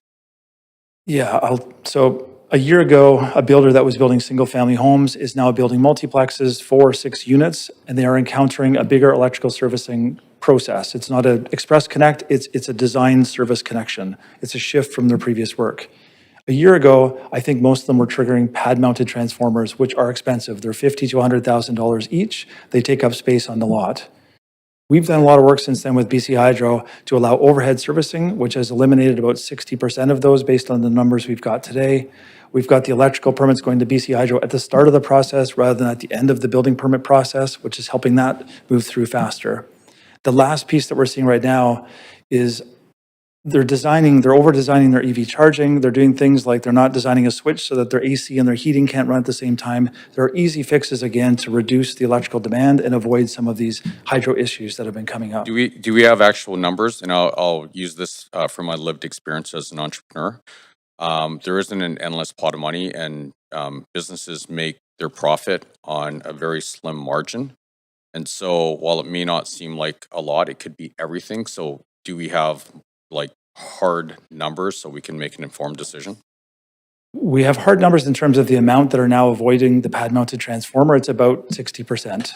That's fairly recent data based on permits coming through. And what would that number be? Like 60, what is it, 60% on $3,000, 300 grand? I just don't know. Sorry, 60% of the applications are not needing a pad-mounted transformer. They're basically getting just a simple service connection to the house, if that makes sense. My time's almost up. I'll come back online. Thank you. Councillor Montague? Yeah, thanks, Chair. Did staff do any financial analysis or modeling on future energy rates, considering potential reduction in competition, removal of the carbon tax by both the federal and provincial government, which is about 25% of someone's home utility bill? Also the fact that, we're looking at like a tripling of the existing asset rate base for BC Hydro, which has to be paid at some point.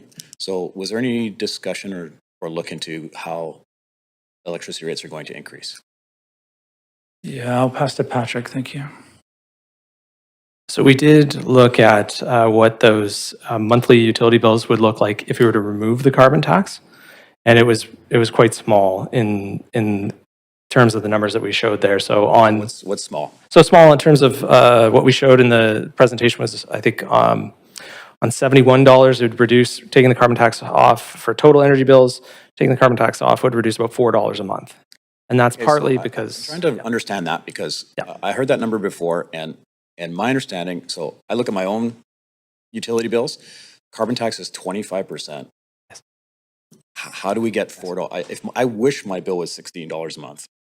Yeah, definitely. So that was in a multiplex case where that bill was split across a number of different units, but also, I think most importantly, once you get a really efficient new home, whether to code or whether you're building to step 5 under path 2, you're using very little gas. So the gas portion of your utility bills gets quite low. Your heating portion gets quite low. So 25% of something low ends up being that $4 a month. And did we look at the fact that, cost of Site C, clean power call, infrastructure and connection upgrades, like these are tens of billions of dollars, and it's going to triple the asset rate base? Did we look at that? We didn't do any complex energy forecasting. We weren't looking at, but typical energy analysis would include just standard escalation rates or inflation rates on energy. Okay, and in your consultation, there's no mention of engagement with just residents. Did you do any resident engagement? We didn't. We were focused on industry with the time that we had. Okay, and my understanding is I saw a survey not that long ago reported in the media that 59 or 60% of Vancouver residents were looking at a choice. Was that right? I would have to look at the sources. Okay, I think that was correct, but I'd have to go back myself. The report from Richmond is cited in the staff report around costs. Now, my understanding is that consultant in Richmond used comparisons with a 60% efficient tank and boiler. Is that correct? I would have to look at their study to see the specific efficiency, so I can't speak to that. So we don't know. We don't know if we're comparing Lamborghinis to Toyotas or Toyotas to Toyotas. Yeah. My understanding is that they had a typical heat pump installation, either a high quality or average quality heat pump. I heard differently, but okay. And then with regards to the purchase, BC Hydro's purchase of electricity, you mentioned California and Washington. Where else is BC Hydro purchasing their electricity from? In terms of the bulk of the clean imports, which again are what is delivered to BC Hydro customers, the California solar is sort of a significant source. Where else other than California and Washington? Yeah, so Washington and Oregon wind, and then the other one would be Washington and Oregon large hydro that comes off of the Columbia River. That's part of BC Hydro's entitlement. But maybe I'll ask it this way. Are we purchasing energy from Alberta? In general, BC Hydro would be purchasing, or PowerX would be purchasing some electricity from Alberta. Are we purchasing from Montana? Yes, we are. Where is that coming from? So there'd be a mix. Well, Alberta is mostly shut off coal now, so it would be a mix of natural gas and renewables. In terms of what BC Hydro is delivering to customers, so that's where their clean electricity standard comes from. So they do, where they do import fossil fuels or fossil fuel generated electricity, they're not delivering that to BC Hydro customers, is what the clean electricity standard is guiding. Okay. Thanks, Chair. Those are my questions, but before we move on, can I have a point of order? Sure. And it's regarding section 6.1B of the procedure bylaw. And I understand councillors are permitted to have an opinion. But earlier this morning, you made a specific point of expressing to the gallery and the people in council chambers that we shouldn't be clapping or cheering because it's intimidating to staff. So yet I see Councillor Fry and Councillor Carr have signs, visible signs on their desks. And I feel that's intimidating to the speakers that we're going to have. I feel it's like it's intimidation, and they're basically saying that they don't want to hear them. So I'm asking that the chair decide whether or not this is a breach of the policy, and if so, they should take down those signs. Okay. Well, looking at the signs, there's a I don't couple know of if you things. need a recess to discuss with clerks or city managers. Yeah, why don't we recess for 5 minutes, please?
Perfect.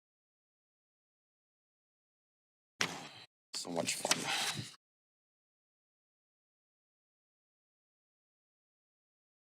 Okay, thank you, everyone. I'm going to preface my comments here, just so we're all clear. So a couple of things. Unlike a public hearing, councillors technically don't have to enter into this chamber with an open mind. So I was actually kind of shocked about that. The second thing I'll bring up, though, is I think we have to lead by example. There have been numerous times in this chamber where people have brought signs in the audience, and as a council, we've actually cleared the chamber.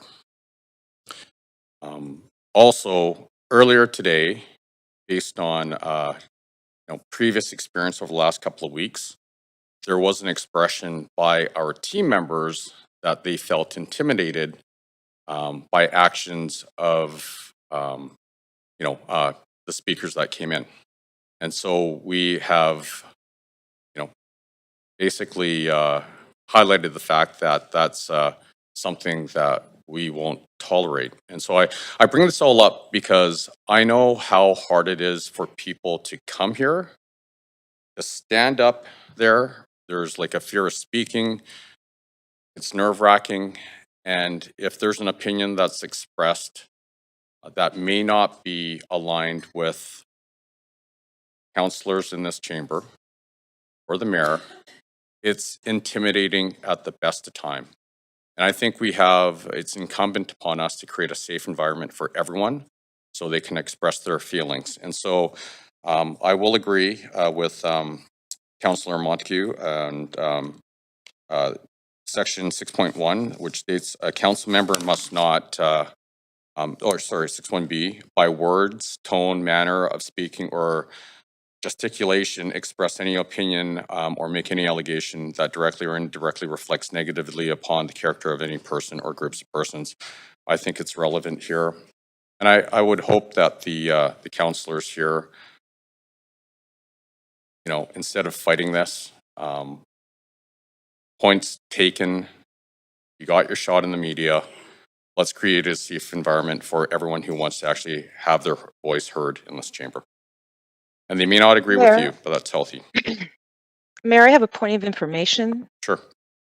Because I'm unable to be in chambers today, is the procedure bylaw breach that's being alleged related to these signs that are on display? Yes. And if maybe perhaps, I don't know whether the city manager or another councillor could address, is that not artwork that was brought to City Hall today by children or in representing children?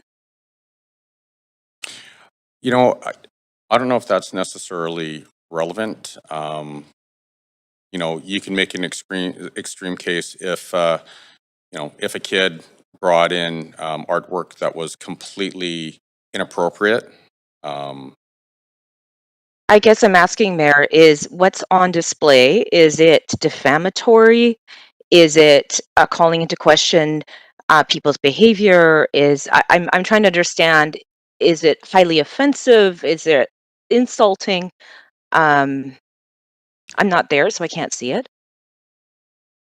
It very clearly expresses an opinion as to where people stand on this issue, and I think it's it doesn't create a great environment for someone who may have a differing point of view to come into this chamber and express their views.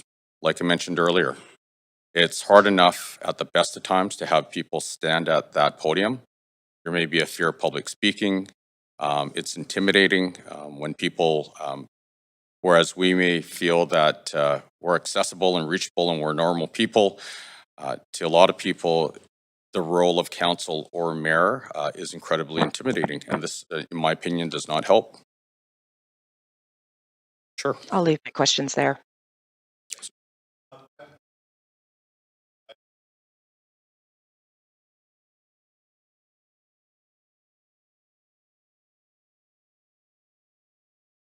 interest of moving things along, I don't want these to be a disruption, and I'm happy to remove them, but I do want to acknowledge that these are artwork pieces that were created by children who felt very strongly, wanted us to hear them, but they're kids and they can't speak to us. So this is their way of speaking to us, and I think we should at least acknowledge and respect it and not characterize it as intimidating.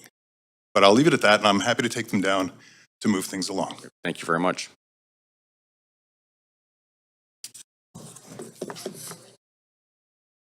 Just, I did promise the kids and the moms that I would let people see and just, I mean, you can call it intimidating, but it just says, council will need you to act on the climate emergency plan for love of a healthy planet for our kids. So I will take them down, but I'm happy at least their work, their concern. Chair, I think a point of privilege is defined as if somebody can't, it's hot, it's cold, their tech is not working, et cetera, but not for commentary on issues per the procedure bylaw. Thank you very much. I'm fine, I'm done. I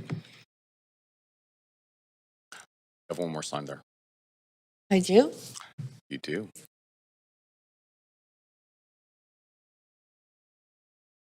You're welcome.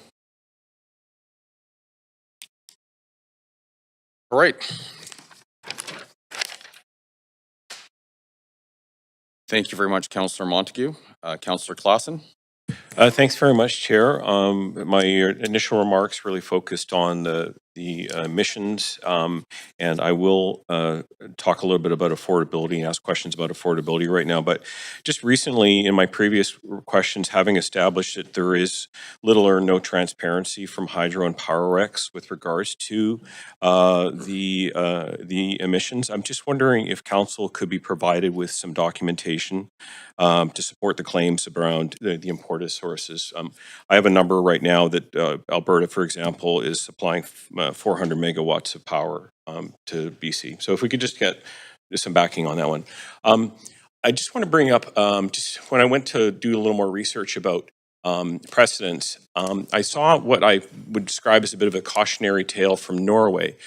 So Norway is a very similarly sized jurisdiction. It's 5.5 million people. We know it is very similar in terms of its geography with a coastal geography. And like BC, it also has a fairly substantive oil and gas industry.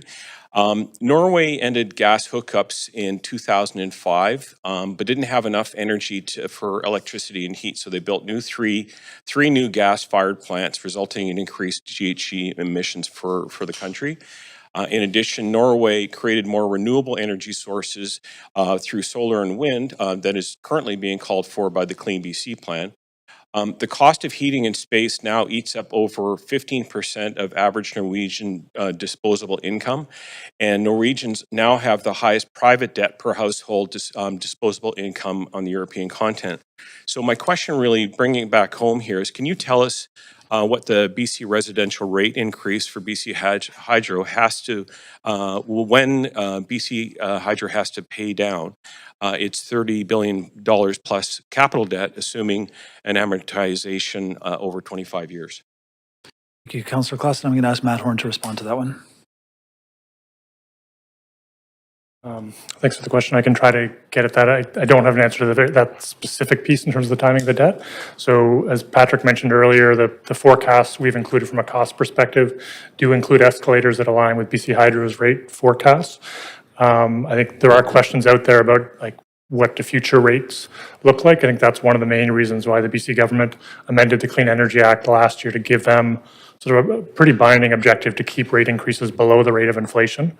That's sort of the context we're working in at the moment. But that supposes that we are going to continue to try and hold those rates down, notwithstanding the substantive debt. The debt eventually gets paid. And from what I understand, paying off a debt as high as $30 billion for a population of 5 million here is going to require some substantive rate increases at some point. Are we not sort of forecasting the possibility of a much higher energy cost for ratepayers in Vancouver? We're working with the sort of the rate forecasts that BC Hydro has and the bounds that the provincial government has put around those rate increases. We haven't explored outside that range. Okay. All right. I just wanted to, there was a question around retrofits earlier on, and it seems to me that that we've been talking about the potential for costly retrofits that would be required for newly built homes that have heat and with natural gas for their hot water and home heating. Do you know when we're expected to mandate these retrofits of buildings using natural gas energy? So we have two pieces of regulation in place right now. One is the domestic hot water regulation, time of replacement. That doesn't come into effect until 2027, but we'll, of course, carry out from that point onward. We also have a large building regulation that affects the biggest 250-odd commercial buildings in the city.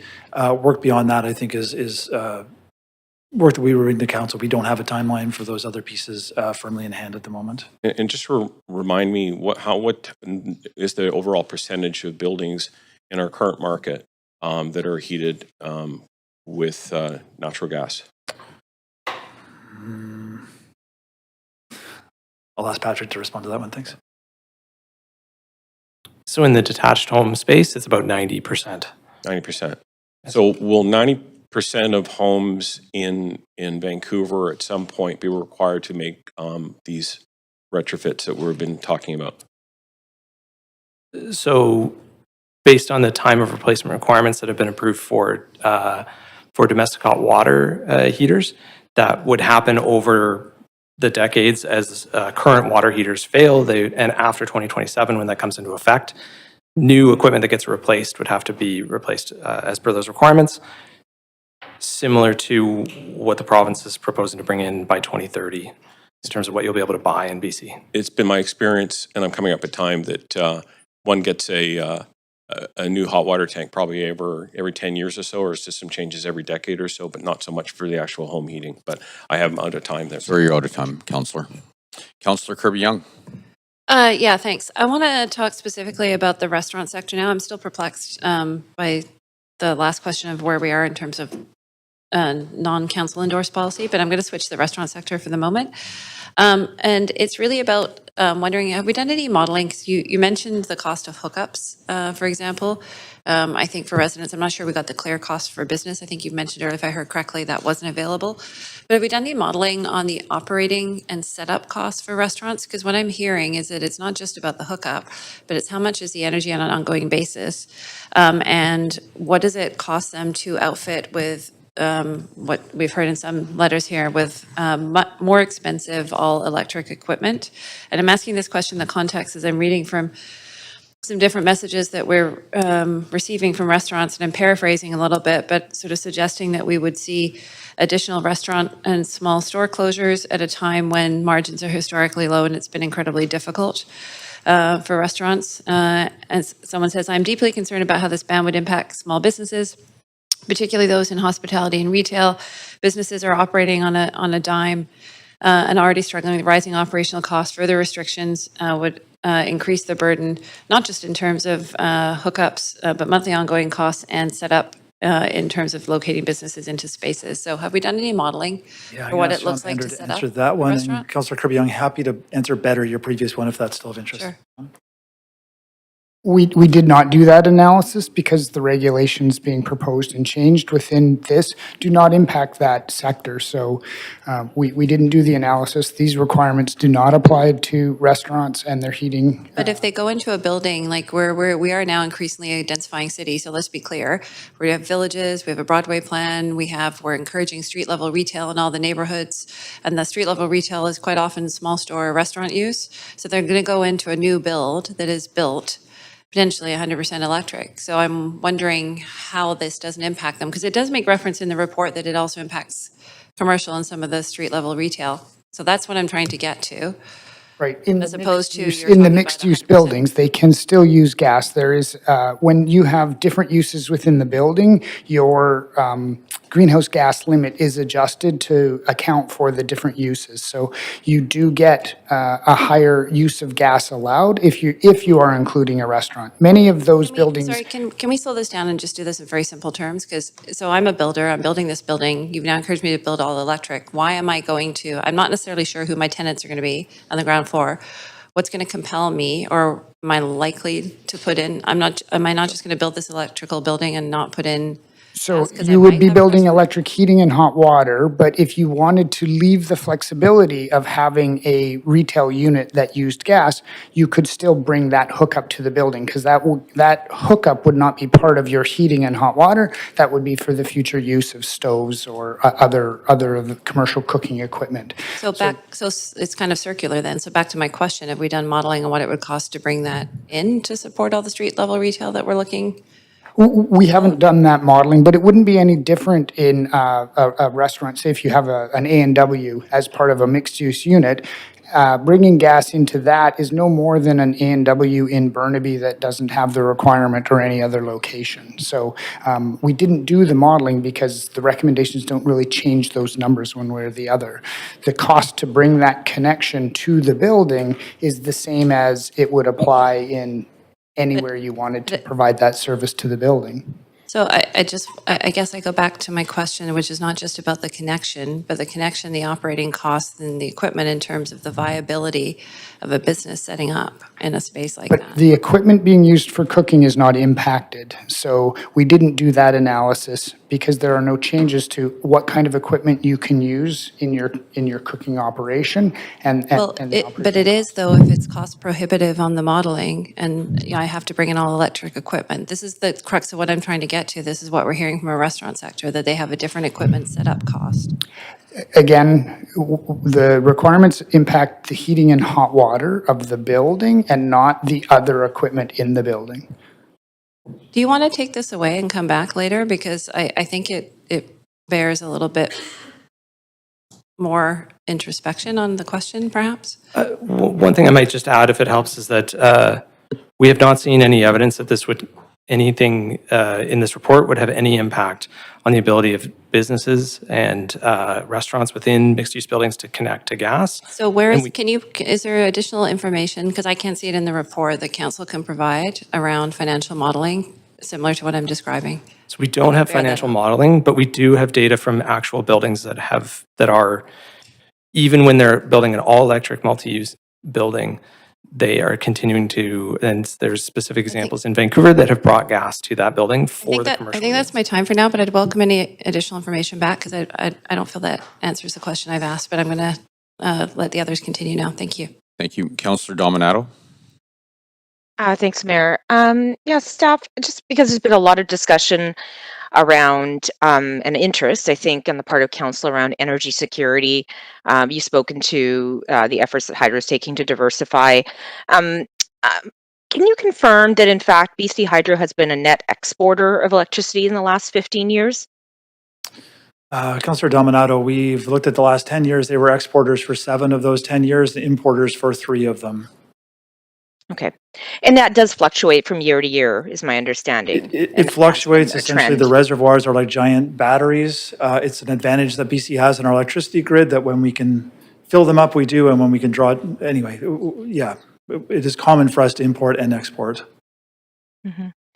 And a secondary question is, given there has been a lot of attention given to the unknowns around energy security, if we found ourselves and we were getting signals from the province that this was unsustainable, could we make some pivots in the future?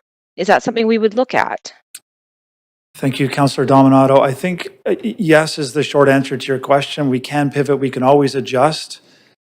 I think it's important to recognize that with new construction, this is a slow transition. This is not a dramatic, sudden demand on our system. This is a slow transition as buildings turn over time.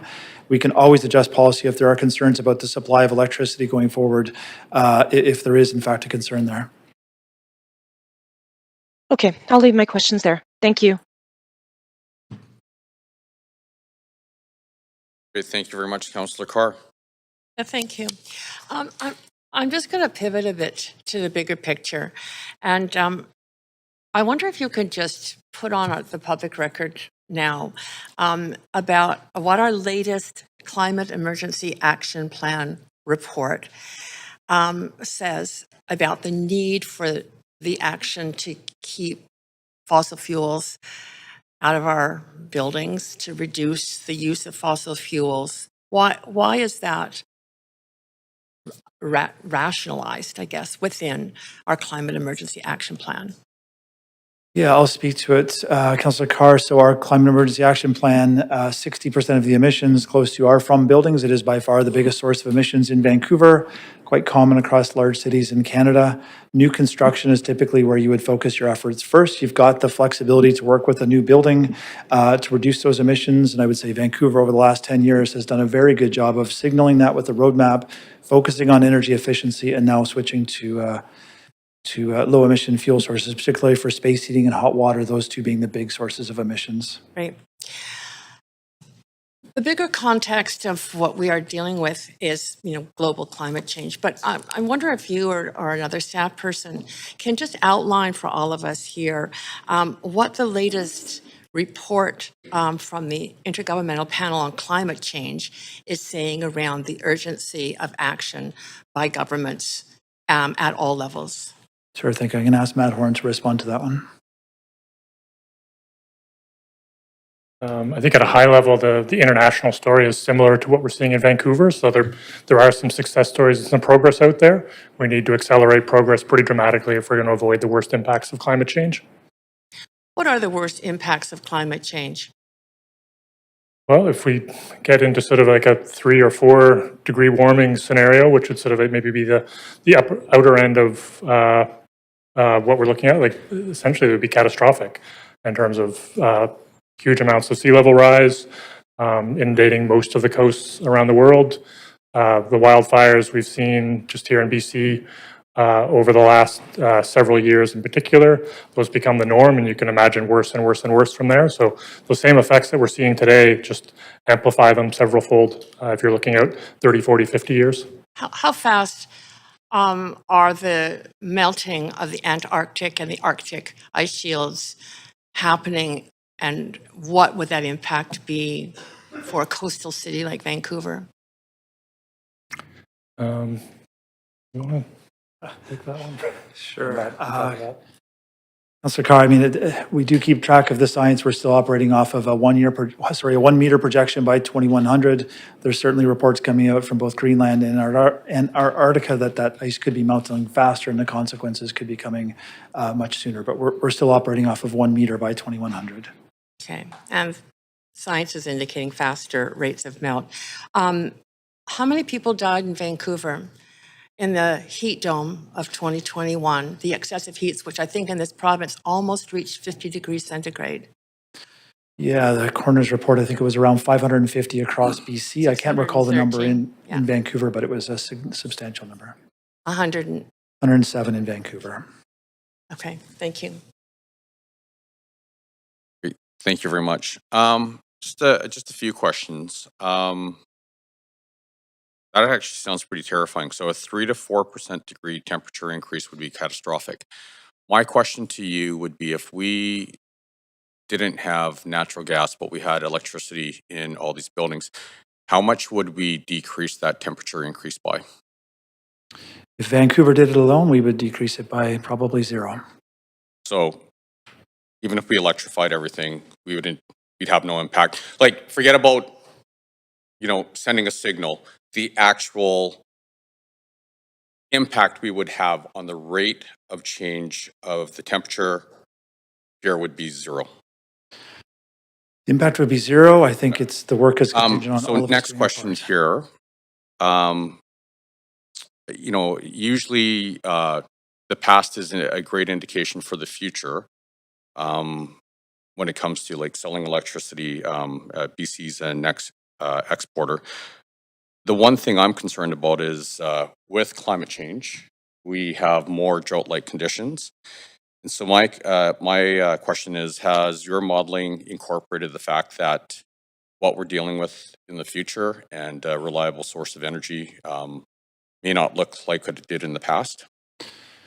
Yeah, we have not done province-wide electricity supply modeling, but BC Hydro has. They've spoken to it on a number of occasions. Their projections factor in Site C. They factor in the call for power. They have confidence that they have the supply in hand to meet population growth across BC and the shift to electric vehicles and heat pumps and whatnot. Okay, so maybe I'm asking the question a little differently. if we were to electrify the whole province, cars, homes, how many Site C dams would we need to power up this province? We can ask Matt Horn that question. The modeling has been done by BC Hydro.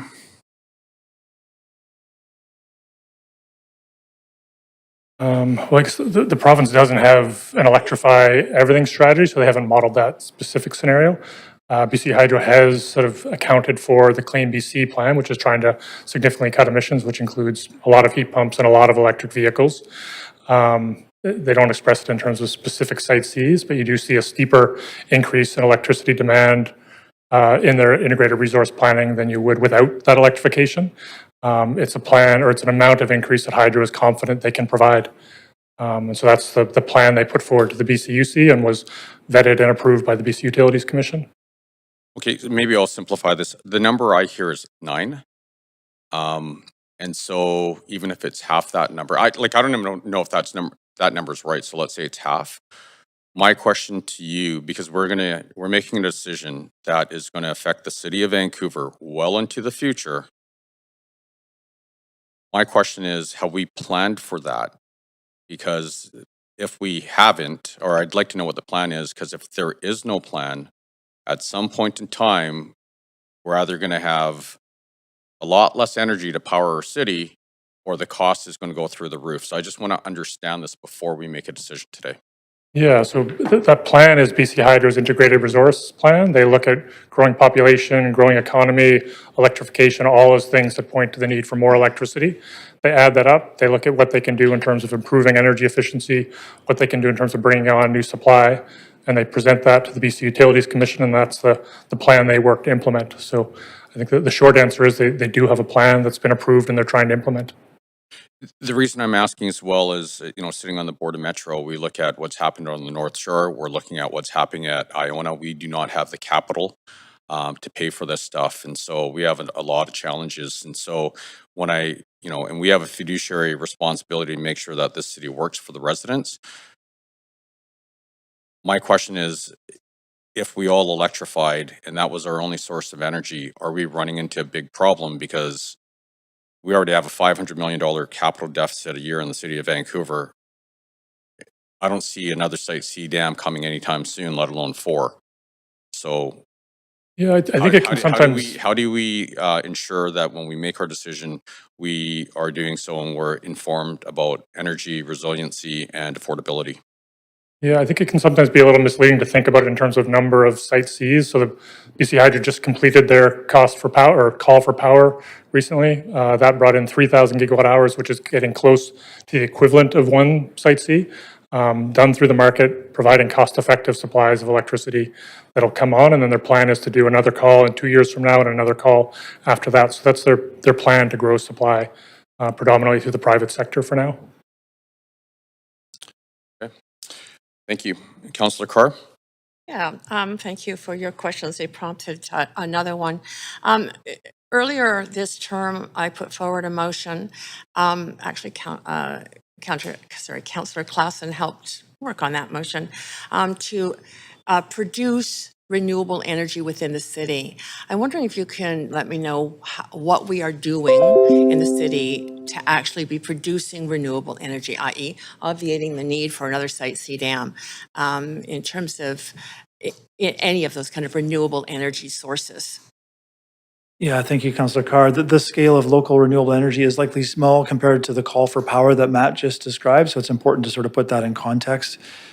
We've done a few different things. We've enabled more solar panels on roofs through changing or removing our design guidelines. We've done work to enable more easy electrical connections through BC Hydro, which I think fits into this space. The neighborhood energy system that the city operates is continuing to grow into new neighborhoods and also explore different sources of energy, things like server cooling centers and that sort of thing. And district energy systems are also popping up elsewhere. River District, as we know, is another one that's coming online. Those are a few different pieces, along with BC Hydro's new rebates for panels and batteries as well, which I think is quite exciting. And that I'm assuming, although that complex of different measures can provide for greater resilience and independence. I think when it's a home specifically, it definitely points to the greater resilience piece, and certainly other cities are seeing that as a resilience move more strongly almost than the energy supply side of things. Okay, appreciate that. Thank you. Thanks. Thank you, Councillor Fry. I'd hope not to come back on, but I just wanted to, because we've been delving into some theoretical stuff, and I guess just to be clear, like electricity and electricity production is somewhat agnostic. It's a resilient kind of energy, as opposed to, say, gas will only power a gas appliance, whereas electricity could be supplied from coal or gas or solar or hydroelectric or rainbows and, well, maybe not rainbows, but so it is an agnostic sort of form of, and it is ultimately a more resilient approach to our energy infrastructure looking down the line. It is an agnostic form of energy, and as Matt mentioned, the latest call was heavy on wind and solar, not so much on the hydroelectric side of things. I think the important piece is we have a large hydroelectric infrastructure to build off of, which is clean. So even if we're importing 25%, 75% from BC is a fantastic resource that we have to work with. And I think it's important to highlight that 75% that we're working with right now is fantastic. And so, I mean, and notwithstanding some of the comments and questions from council today, typically Vancouver's shown a lot of leadership in this sort of climate forward approach and resilient systems. Has that resulted in like industry growth and like opportunities for our city and our city's economy and sort of the growing the green economy and what that looks like? Yeah, thank you, Councillor Fry. We used to do a better job, I think, of telling the green economy, sharing the data and the story of the growth in that sector in Vancouver, the number of architects and builders that were getting into that space and then doing work elsewhere outside of Vancouver after leading here. So I think we've absolutely built in that space, and you can see other examples of it popping up as far as energy suppliers as well, portable electric being another good example of that. Great example. And so as we're building that capacity in that industry here, ultimately, with the BC Step Code and everything that's coming down the pipe, this is where it's all going. So we're kind of building an infrastructure to get ahead of future change that could benefit our economy in the long run here in the city of Vancouver. We are building that, and I'll add, we tend to work with the leaders and try to foster the leaders and learn from them. I would say this is an example of us needing to also bring along some builders. Change can be hard for some builders. So this is an example of us working with them as well to make sure that they're able to follow along with this transition. But to be clear, we're building stuff that we're anticipating will live for 60, 70 years. It's not like change is hard, but yes, change is inevitable. And Councillor Fry, I heard this story about 15 years ago. We had a builder come to this table and say that we were building lousy buildings in Vancouver. And we've since changed that to build very efficient, well-built buildings in the city, better insulation, better windows, better construction that will serve us well for decades to come. And that's the direction that we're trying to continue going. Thanks, Brett. Appreciate it. Thanks very much. Thanks, Mayor. Great. Thank you very much. Seeing that there are no more questions from council, we'll now hear from registered speakers for this report. Public speakers will have 3 minutes to speak, should state whether they are in support or opposition of the recommendations, and may only speak once. I will also ask speakers if they are residents of Vancouver, if it is not noted on the speakers list. Now, the first speaker we have is Michael Schwant, Medical Health Officer for Vancouver Coastal Health. Michael, good seeing you again. Hello. I am Dr. Michael Schwant, and I'm a Medical Health Officer for the community of Vancouver, working for Vancouver Coastal Health. I also live in Vancouver. Thank you for the opportunity to speak with you on this report and the related recommendations that have been made to Council. In addition to a letter to Council on this matter, I am providing oral comments in support of Recommendation A from staff and speaking with concerns from a public health perspective regarding Recommendation B. Over the past several years, I've been pleased to speak with Council from a public health perspective in support of the city's Climate Emergency Action Plan and related initiatives in support of that crucial strategy. As Council will know, the City of Vancouver is committed to a policy aiming to reduce community-wide carbon emissions by 50% by the year 2030. Now, Recommendation A, to support construction following a standard aligned with graduated implementation of BC's Zero Carbon Step Code, is an excellent opportunity in healthy public policy. To consistently apply this approach to new construction in our city is forecast to contribute significantly to the City of Vancouver's goals in climate change mitigation. However, the staff report under discussion describes a great deal of uncertainty regarding the impacts of Recommendation B. The uptake of this option to permit the installation of gas-powered heating and hot water systems in new buildings will allow for buildings with significantly higher carbon emissions. The staff report discussion suggests that this is likely to jeopardize achievement of the city's goals for climate change mitigation. I'm speaking with you today because medical health officers are mandated to advise local government on decisions impacting public health, and because public health, climate change has been described as the greatest threat to public health of our time. Public health impacts of this emergency can now be observed in our very own community year-round, affecting both the health of our residents and health-promoting infrastructure. A catastrophic extreme heat event in the summer of 2021 did lead to the deaths of 117 city residents. Health-related air quality advisories for wildfire smoke exposure in the summer and falls are accompanied by asthma exacerbations among children in our communities. And increasingly severe winter storms have affected infrastructure that we depend on for good health, including impacts on our drinking water systems this very winter. Climate change has impacted all of society, and our local data has found that specific groups have been more impacted by these health-harming hazards, including young children, older adults, people with disabilities, and people who are socially isolated. Of course, as well as a healthy environment, the availability of affordable and adequate housing is a vital building block for a healthy society. For this reason, it's reassuring that industry consultation and costing research by staff have found that restrictions on gas heating are unlikely to have substantial impacts on the cost and rate of housing development. Summing up, from a public health perspective, I support the adoption of Recommendation A and the report under discussion, and the rejection or adjustment of Recommendation B in order to limit carbon emissions. Thank you very much for your time, and all the best for your deliberations. Michael, thank you very much for coming in. So now we do have speaker number one here, who's not a public body representative, Doug Slater.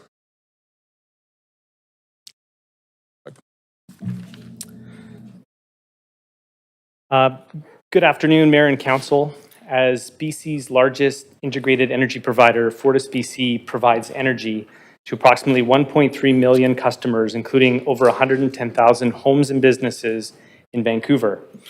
Council's decision in July to reintroduce gas for space and water heating and new construction is a pragmatic move in support of affordability and energy choice for Vancouverites, and closely aligns with the feedback from our customers who value the right to choose the energy source that best meets their heating needs and budgets, while also supporting the transition to lower emissions. It is important to remember that not all customers and energy uses are uniform, so choice allows options and options allow affordability. We are not in support of the staff report, so next I'll address three key issues. First, the proposal to jump directly into the highest level of both step codes will restrict the use of gas in new construction. While it may still be technically achievable for certain specialized builders or projects with budgets to manage the complexities, it will be beyond the reach of typical builders and homeowners. Further, it is important to provide time for both industry and technology to adapt to these changing building standards, which is why we're recommending that the City of Vancouver align with the provincial timelines for all building code implementation. Second, if the city's building code only allows for gas cooking, it will create financial barriers to connecting to the gas system. This is because the approved economic test to determine a customer's connection cost is based on the volume of gas being used to ensure fairness to all existing customers. In essence, and in general, a customer seeking gas for only cooking would have minimal gas volume and would need to make a higher financial contribution, all else equal, which can make connection costs prohibitively expensive in many cases. Third, FortisBC is working to decarbonize its gas system, and we have expanded our RNG supply. This July, we implemented the RNG blend program that will see homes and businesses allocated a progressive blend of RNG. We're also making record investments in energy efficiency and conservation to help reduce energy use, greenhouse gases, and customer bills. We must keep all low emissions pathways open rather than locking into singular solutions based on currently available technology. The city should recognize the important role of the gas system for customers and the transformation that it is undergoing. Maintaining access to the gas system is vital to facilitating the actions we're taking to help progressively lower emissions. And to clarify a few things, The recent decision in Quebec does not ban attachments to the gas system. Rather, homes and businesses can continue to attach to the gas system using a combination of dual fuel heating systems and renewable natural gas. And yes, a number of gas appliances work without electricity, including some fireplaces, cooktops, and barbecues. In closing, we recommend aligning the city's building code implementation with the provincial timelines to meet Council's July direction. This alignment reinforces the importance of energy choice in Vancouver while providing industry with the time needed for market I'm transformation. sorry you're at time. Thank you. Great. Thank you for coming in. Speaker number 2, Bill Tillman. Thank you, Mayor and Council. My name is Bill Tillman. I'm Director of the BC Coalition for Affordable, Dependable Energy, and we support ending the effective ban on renewable natural gas and natural gas. I am a Vancouver resident, and I'm glad I didn't use meter parking today. Our coalition formed this year in response to Vancouver and other municipalities putting effective bans on renewable natural gas, and hydrogen in the future for new construction, years ahead of BC regulations. Our broad-based coalition has business, labor, and community groups from the Canadian Federation of Independent Business to the Asian Restaurant and Cafe Owners Association to the International Brotherhood of Electrical Workers to the Greater Vancouver and Surrey Boards of Trade to Napoleon Grills to the BC Restaurant Association and many more representing over 300,000 BC workers and businesses. I'm here to emphasize that this decision is about choice, giving choice back to the homeowners and businesses.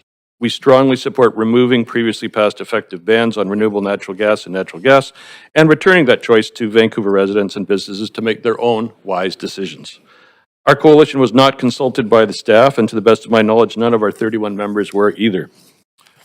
We have just released new polling that shows 59% of Vancouverite respondents in favor of a choice of energy sources in new construction and just 24% in favor of the continued ban and imposed electrification. I also want to emphasize the coalition understands the need to transition to sustainable energy, including renewable natural gas, which is recognized by the BC government's own clean energy strategy as a clean fuel to address climate change.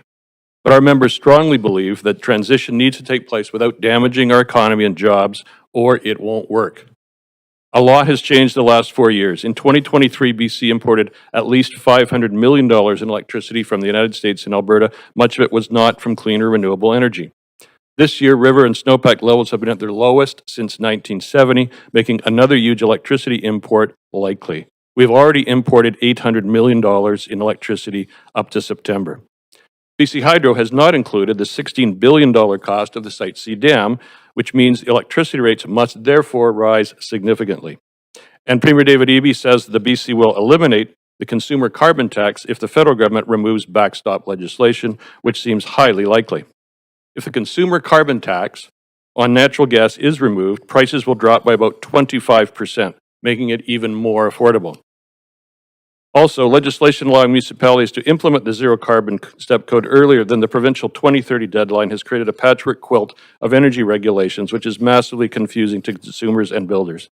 It makes no sense that what you can build in Surrey, you can't build in Vancouver. Quebec had similar legislation, but this year stopped allowing municipalities to implement ahead of provincial regulations due to confusion and complications. In conclusion, the Coalition's members urge you to restore choice on energy source in new construction in Vancouver and align with the provincial legislation and the 2030 deadline. Thank you for your time. Thank you very much. Sorry, just give me 1 sec here.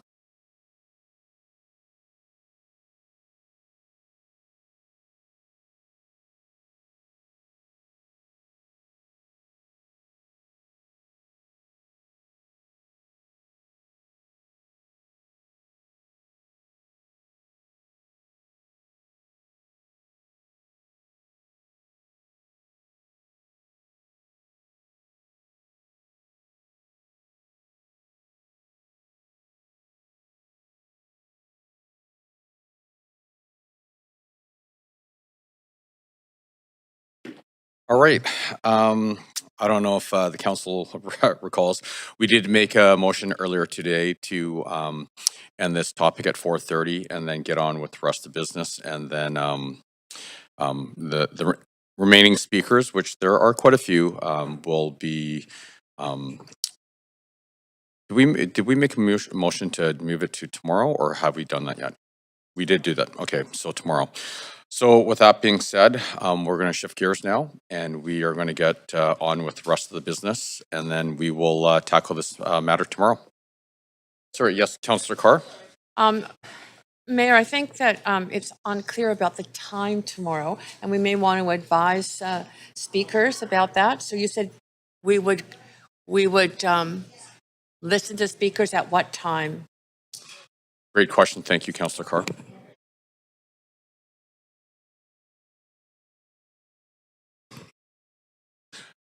Okay, so right now it is report 8 on the agenda, but council can vary the agenda to have that moved up. Sorry.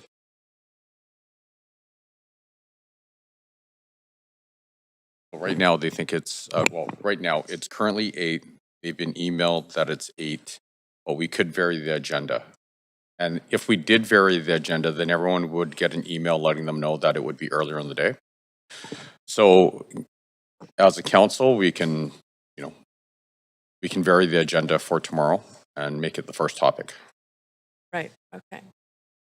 I'll move to vary the agenda to make it the first topic. Right. Is there a seconder? I'll second that. Second. Right. It would, sorry, it would have to be done tomorrow, so. Oh. Okay, so why don't we do this? Why don't we get through the rest of the business today, and then we will tackle that tomorrow. Mayor, I have a question. I'm on the queue. I'm sorry, Councillor Dominato. Yeah, thank you. Similarly then, would that mean though effectively we would be letting speakers know at 9:30, 10 a.m. tomorrow that things have changed and that it's potentially now the first item up? I'm just flagging because a lot of people are working and that's pretty short notice. If we vary the agenda first thing at the beginning of the morning. It sounds like that's our option right now. So. Or we can do something like start at 1 p.m. But we can't give that direction today? No, we cannot do that direction today, but we can do that direction first thing tomorrow morning. And that would give people ample time to call in or come in person. Okay, thank you. Thank you. Okay, let's see. Councillor Carr. Yeah, sorry. Mayor, I wonder if you wouldn't mind relaying to the public that if a person misses their turn, like if we start at a certain time, they miss their turn, that they have the chance to speak at the end of the speakers list, like we do allow that. Yeah. Is it clerk?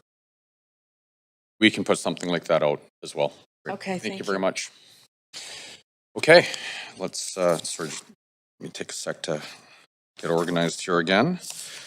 Okay, so the next item on the agenda is bylaws. We have 13 bylaws on the agenda for enactment. Bylaws 6 to 9 were withdrawn at the request of team members. Does any member wish to declare a conflict of interest on any of the bylaws? Councillor Carr, you're in the queue, is that? No, that's a holdover.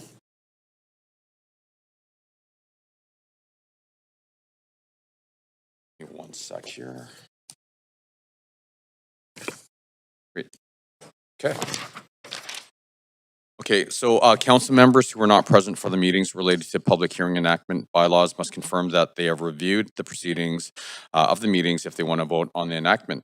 Bylaw number 10 was from the public hearing on May the 30th, 2024, and I was absent for this item at the public hearing. I have not reviewed and I will not be voting on it.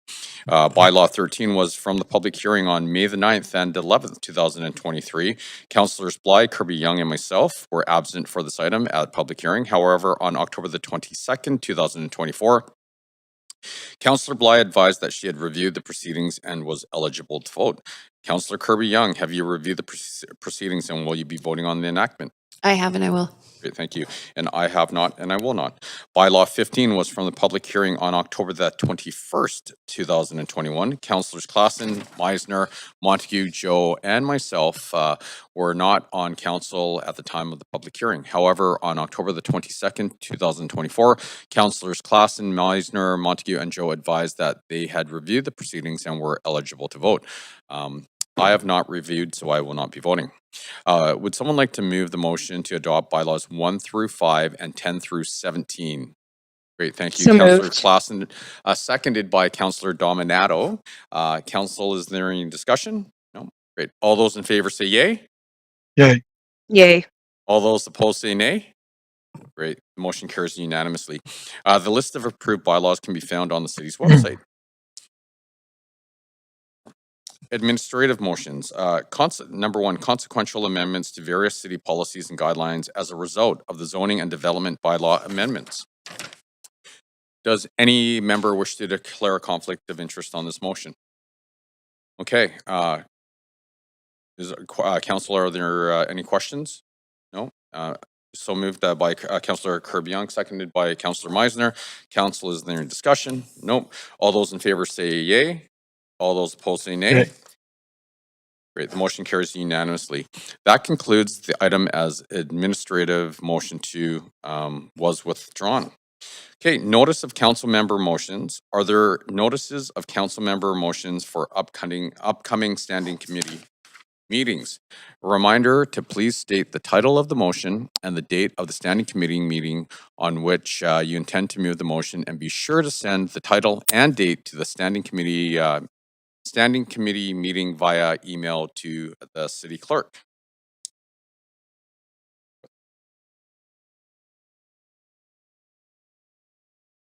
Councillor Klassen, please go ahead. Thank you, Mayor. Notice of motion is for Standing Committee on December 11th, 2024, submitted by Councillor Klassen. The East Van Cross, making Vancouver's iconic landmark more vibrant and accessible. Thank you very much. Councillor Carr. Yes, notice of motion for December 11th, titled Partnering on a Carbon Offset Project to Fund Energy Retrofits of Nonprofit Housing.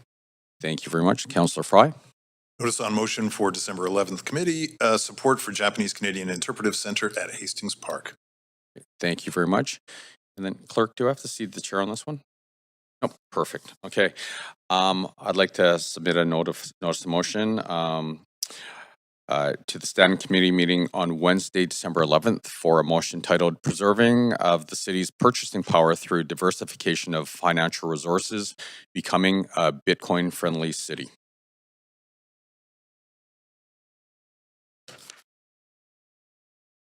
Seeing no one else on the queue, we will drive on. New business. We have one item of new business on the agenda today, and that's requests for leaves of absence. This motion has been circulated to council at the beginning of the meeting and is available on the screen. Would someone like to move? Oh, Councillor Dominato? Oh, wait, so we dispense Oh. with this. I also have new business. Thank you. Okay. Would someone like to move a motion? Councillor Klassen, thank you very much. Is there a seconder? Councillor Montague, thank you. I'm not wearing my glasses, it's hard for me to see. Council, is there any discussion? Seeing none, all those in favor say yay. All those opposed say Yay. nay. Great, the motion carries unanimously. Council, are there any items, any other items of new business? And Councillor Dominato, you have the floor. Thanks, Mayor. And yes, I have a couple of items new business. One is LOAs for myself for next week for civic business. And sorry, I'm just pulling them back up, so my apologies. Now I've lost them entirely. December 4th and 5th from 3 p.m. onwards, I believe. Yes, December 4th and 5th, 3 p.m. onwards for civic business for both those dates. And I believe I've also been asked to move a new business for Councillor Bly for the same LOAs. I don't have those details. We were waiting for her assistant to bring them forward. I'm not sure if they've been sent to the clerks. Maybe the clerks can confirm if they've received those from Councillor Bly's assistant. I believe it's the same, December 4th and 5th, 3 p.m. onwards for civic business. We're just waiting for an answer.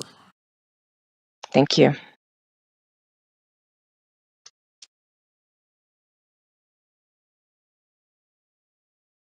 Councillor Dominato, we don't have the specific language. Do not have the specific language. Okay, I'll put it in writing, but it'll be December 4th and 5th, 3 p.m. onwards for civic business. I'll send that in an email right now. Okay, Thanks. Thank you very much. Councillor Clausen. Yes, I'd like to also put in a notice for a leave of absence on December the 4th from 2 p.m. onwards, and for December 5th from 4 p.m. onwards. Thank you. Great, thank you. And sorry, Councillor Clausen, was that for civic business or personal? Both for civic business. Thank you very much. Councillor Dominato. Thanks, Mayor. Councillor Bly's assistant has just confirmed, in fact, the LOAs are for Tuesday, December 3rd, Wednesday, December 4th, Thursday, December 5th, all day. And I will forward that to the clerks. Great, thank you very much. All right, seeing no one else in the queue, gone. Inquiries and other matters. Council, are there any inquiries or other matters that you would like to discuss? Oh, sorry, I apologize. So we have to, did someone move? So we need someone to move. Great, thank you, Councillor Kirby-Young, seconded by Councillor Meisner. All those in favor say yay. Okay. All those opposed say nay. Great, the motion carries. Inquiries and other matters. Are there any other inquiries or other matters? And Councillor Fry, you're up. Yeah, Mayor, if I may, through you to the city manager. I've received a number of reports, and indeed in my neighborhoods in East Vancouver, of no leaf pickup. And folks are wondering what's happened with the city leaf pickup. It seems to be somewhat delayed to the point that it appears hazardous. And I understand there was a report on CBC today also talking about the same for street leaves. Yeah, thanks, Councillor. The leaf pickup program is proceeding. Happy to follow up with council around that. I'm not sure if there's a particular concerns around a particular neighborhood. Happy to look into what the status of that may be. We were generally not complete that program by this time of year, so the fact that it isn't complete now is very typical. But I'm happy to provide further background. Okay, and I can follow up with you afterwards and maybe find that CBC story as well. Perfect. Thanks. Thank you. Great, thank you very much. Anyone else? Okay, seeing no one in the queue, may we please have a motion to adjourn? Councillor Kirby-Young, seconded by Councillor Clausen. All those in favor say yay. All those opposed say nay. Great, this meeting is adjourned. Thank you, everyone.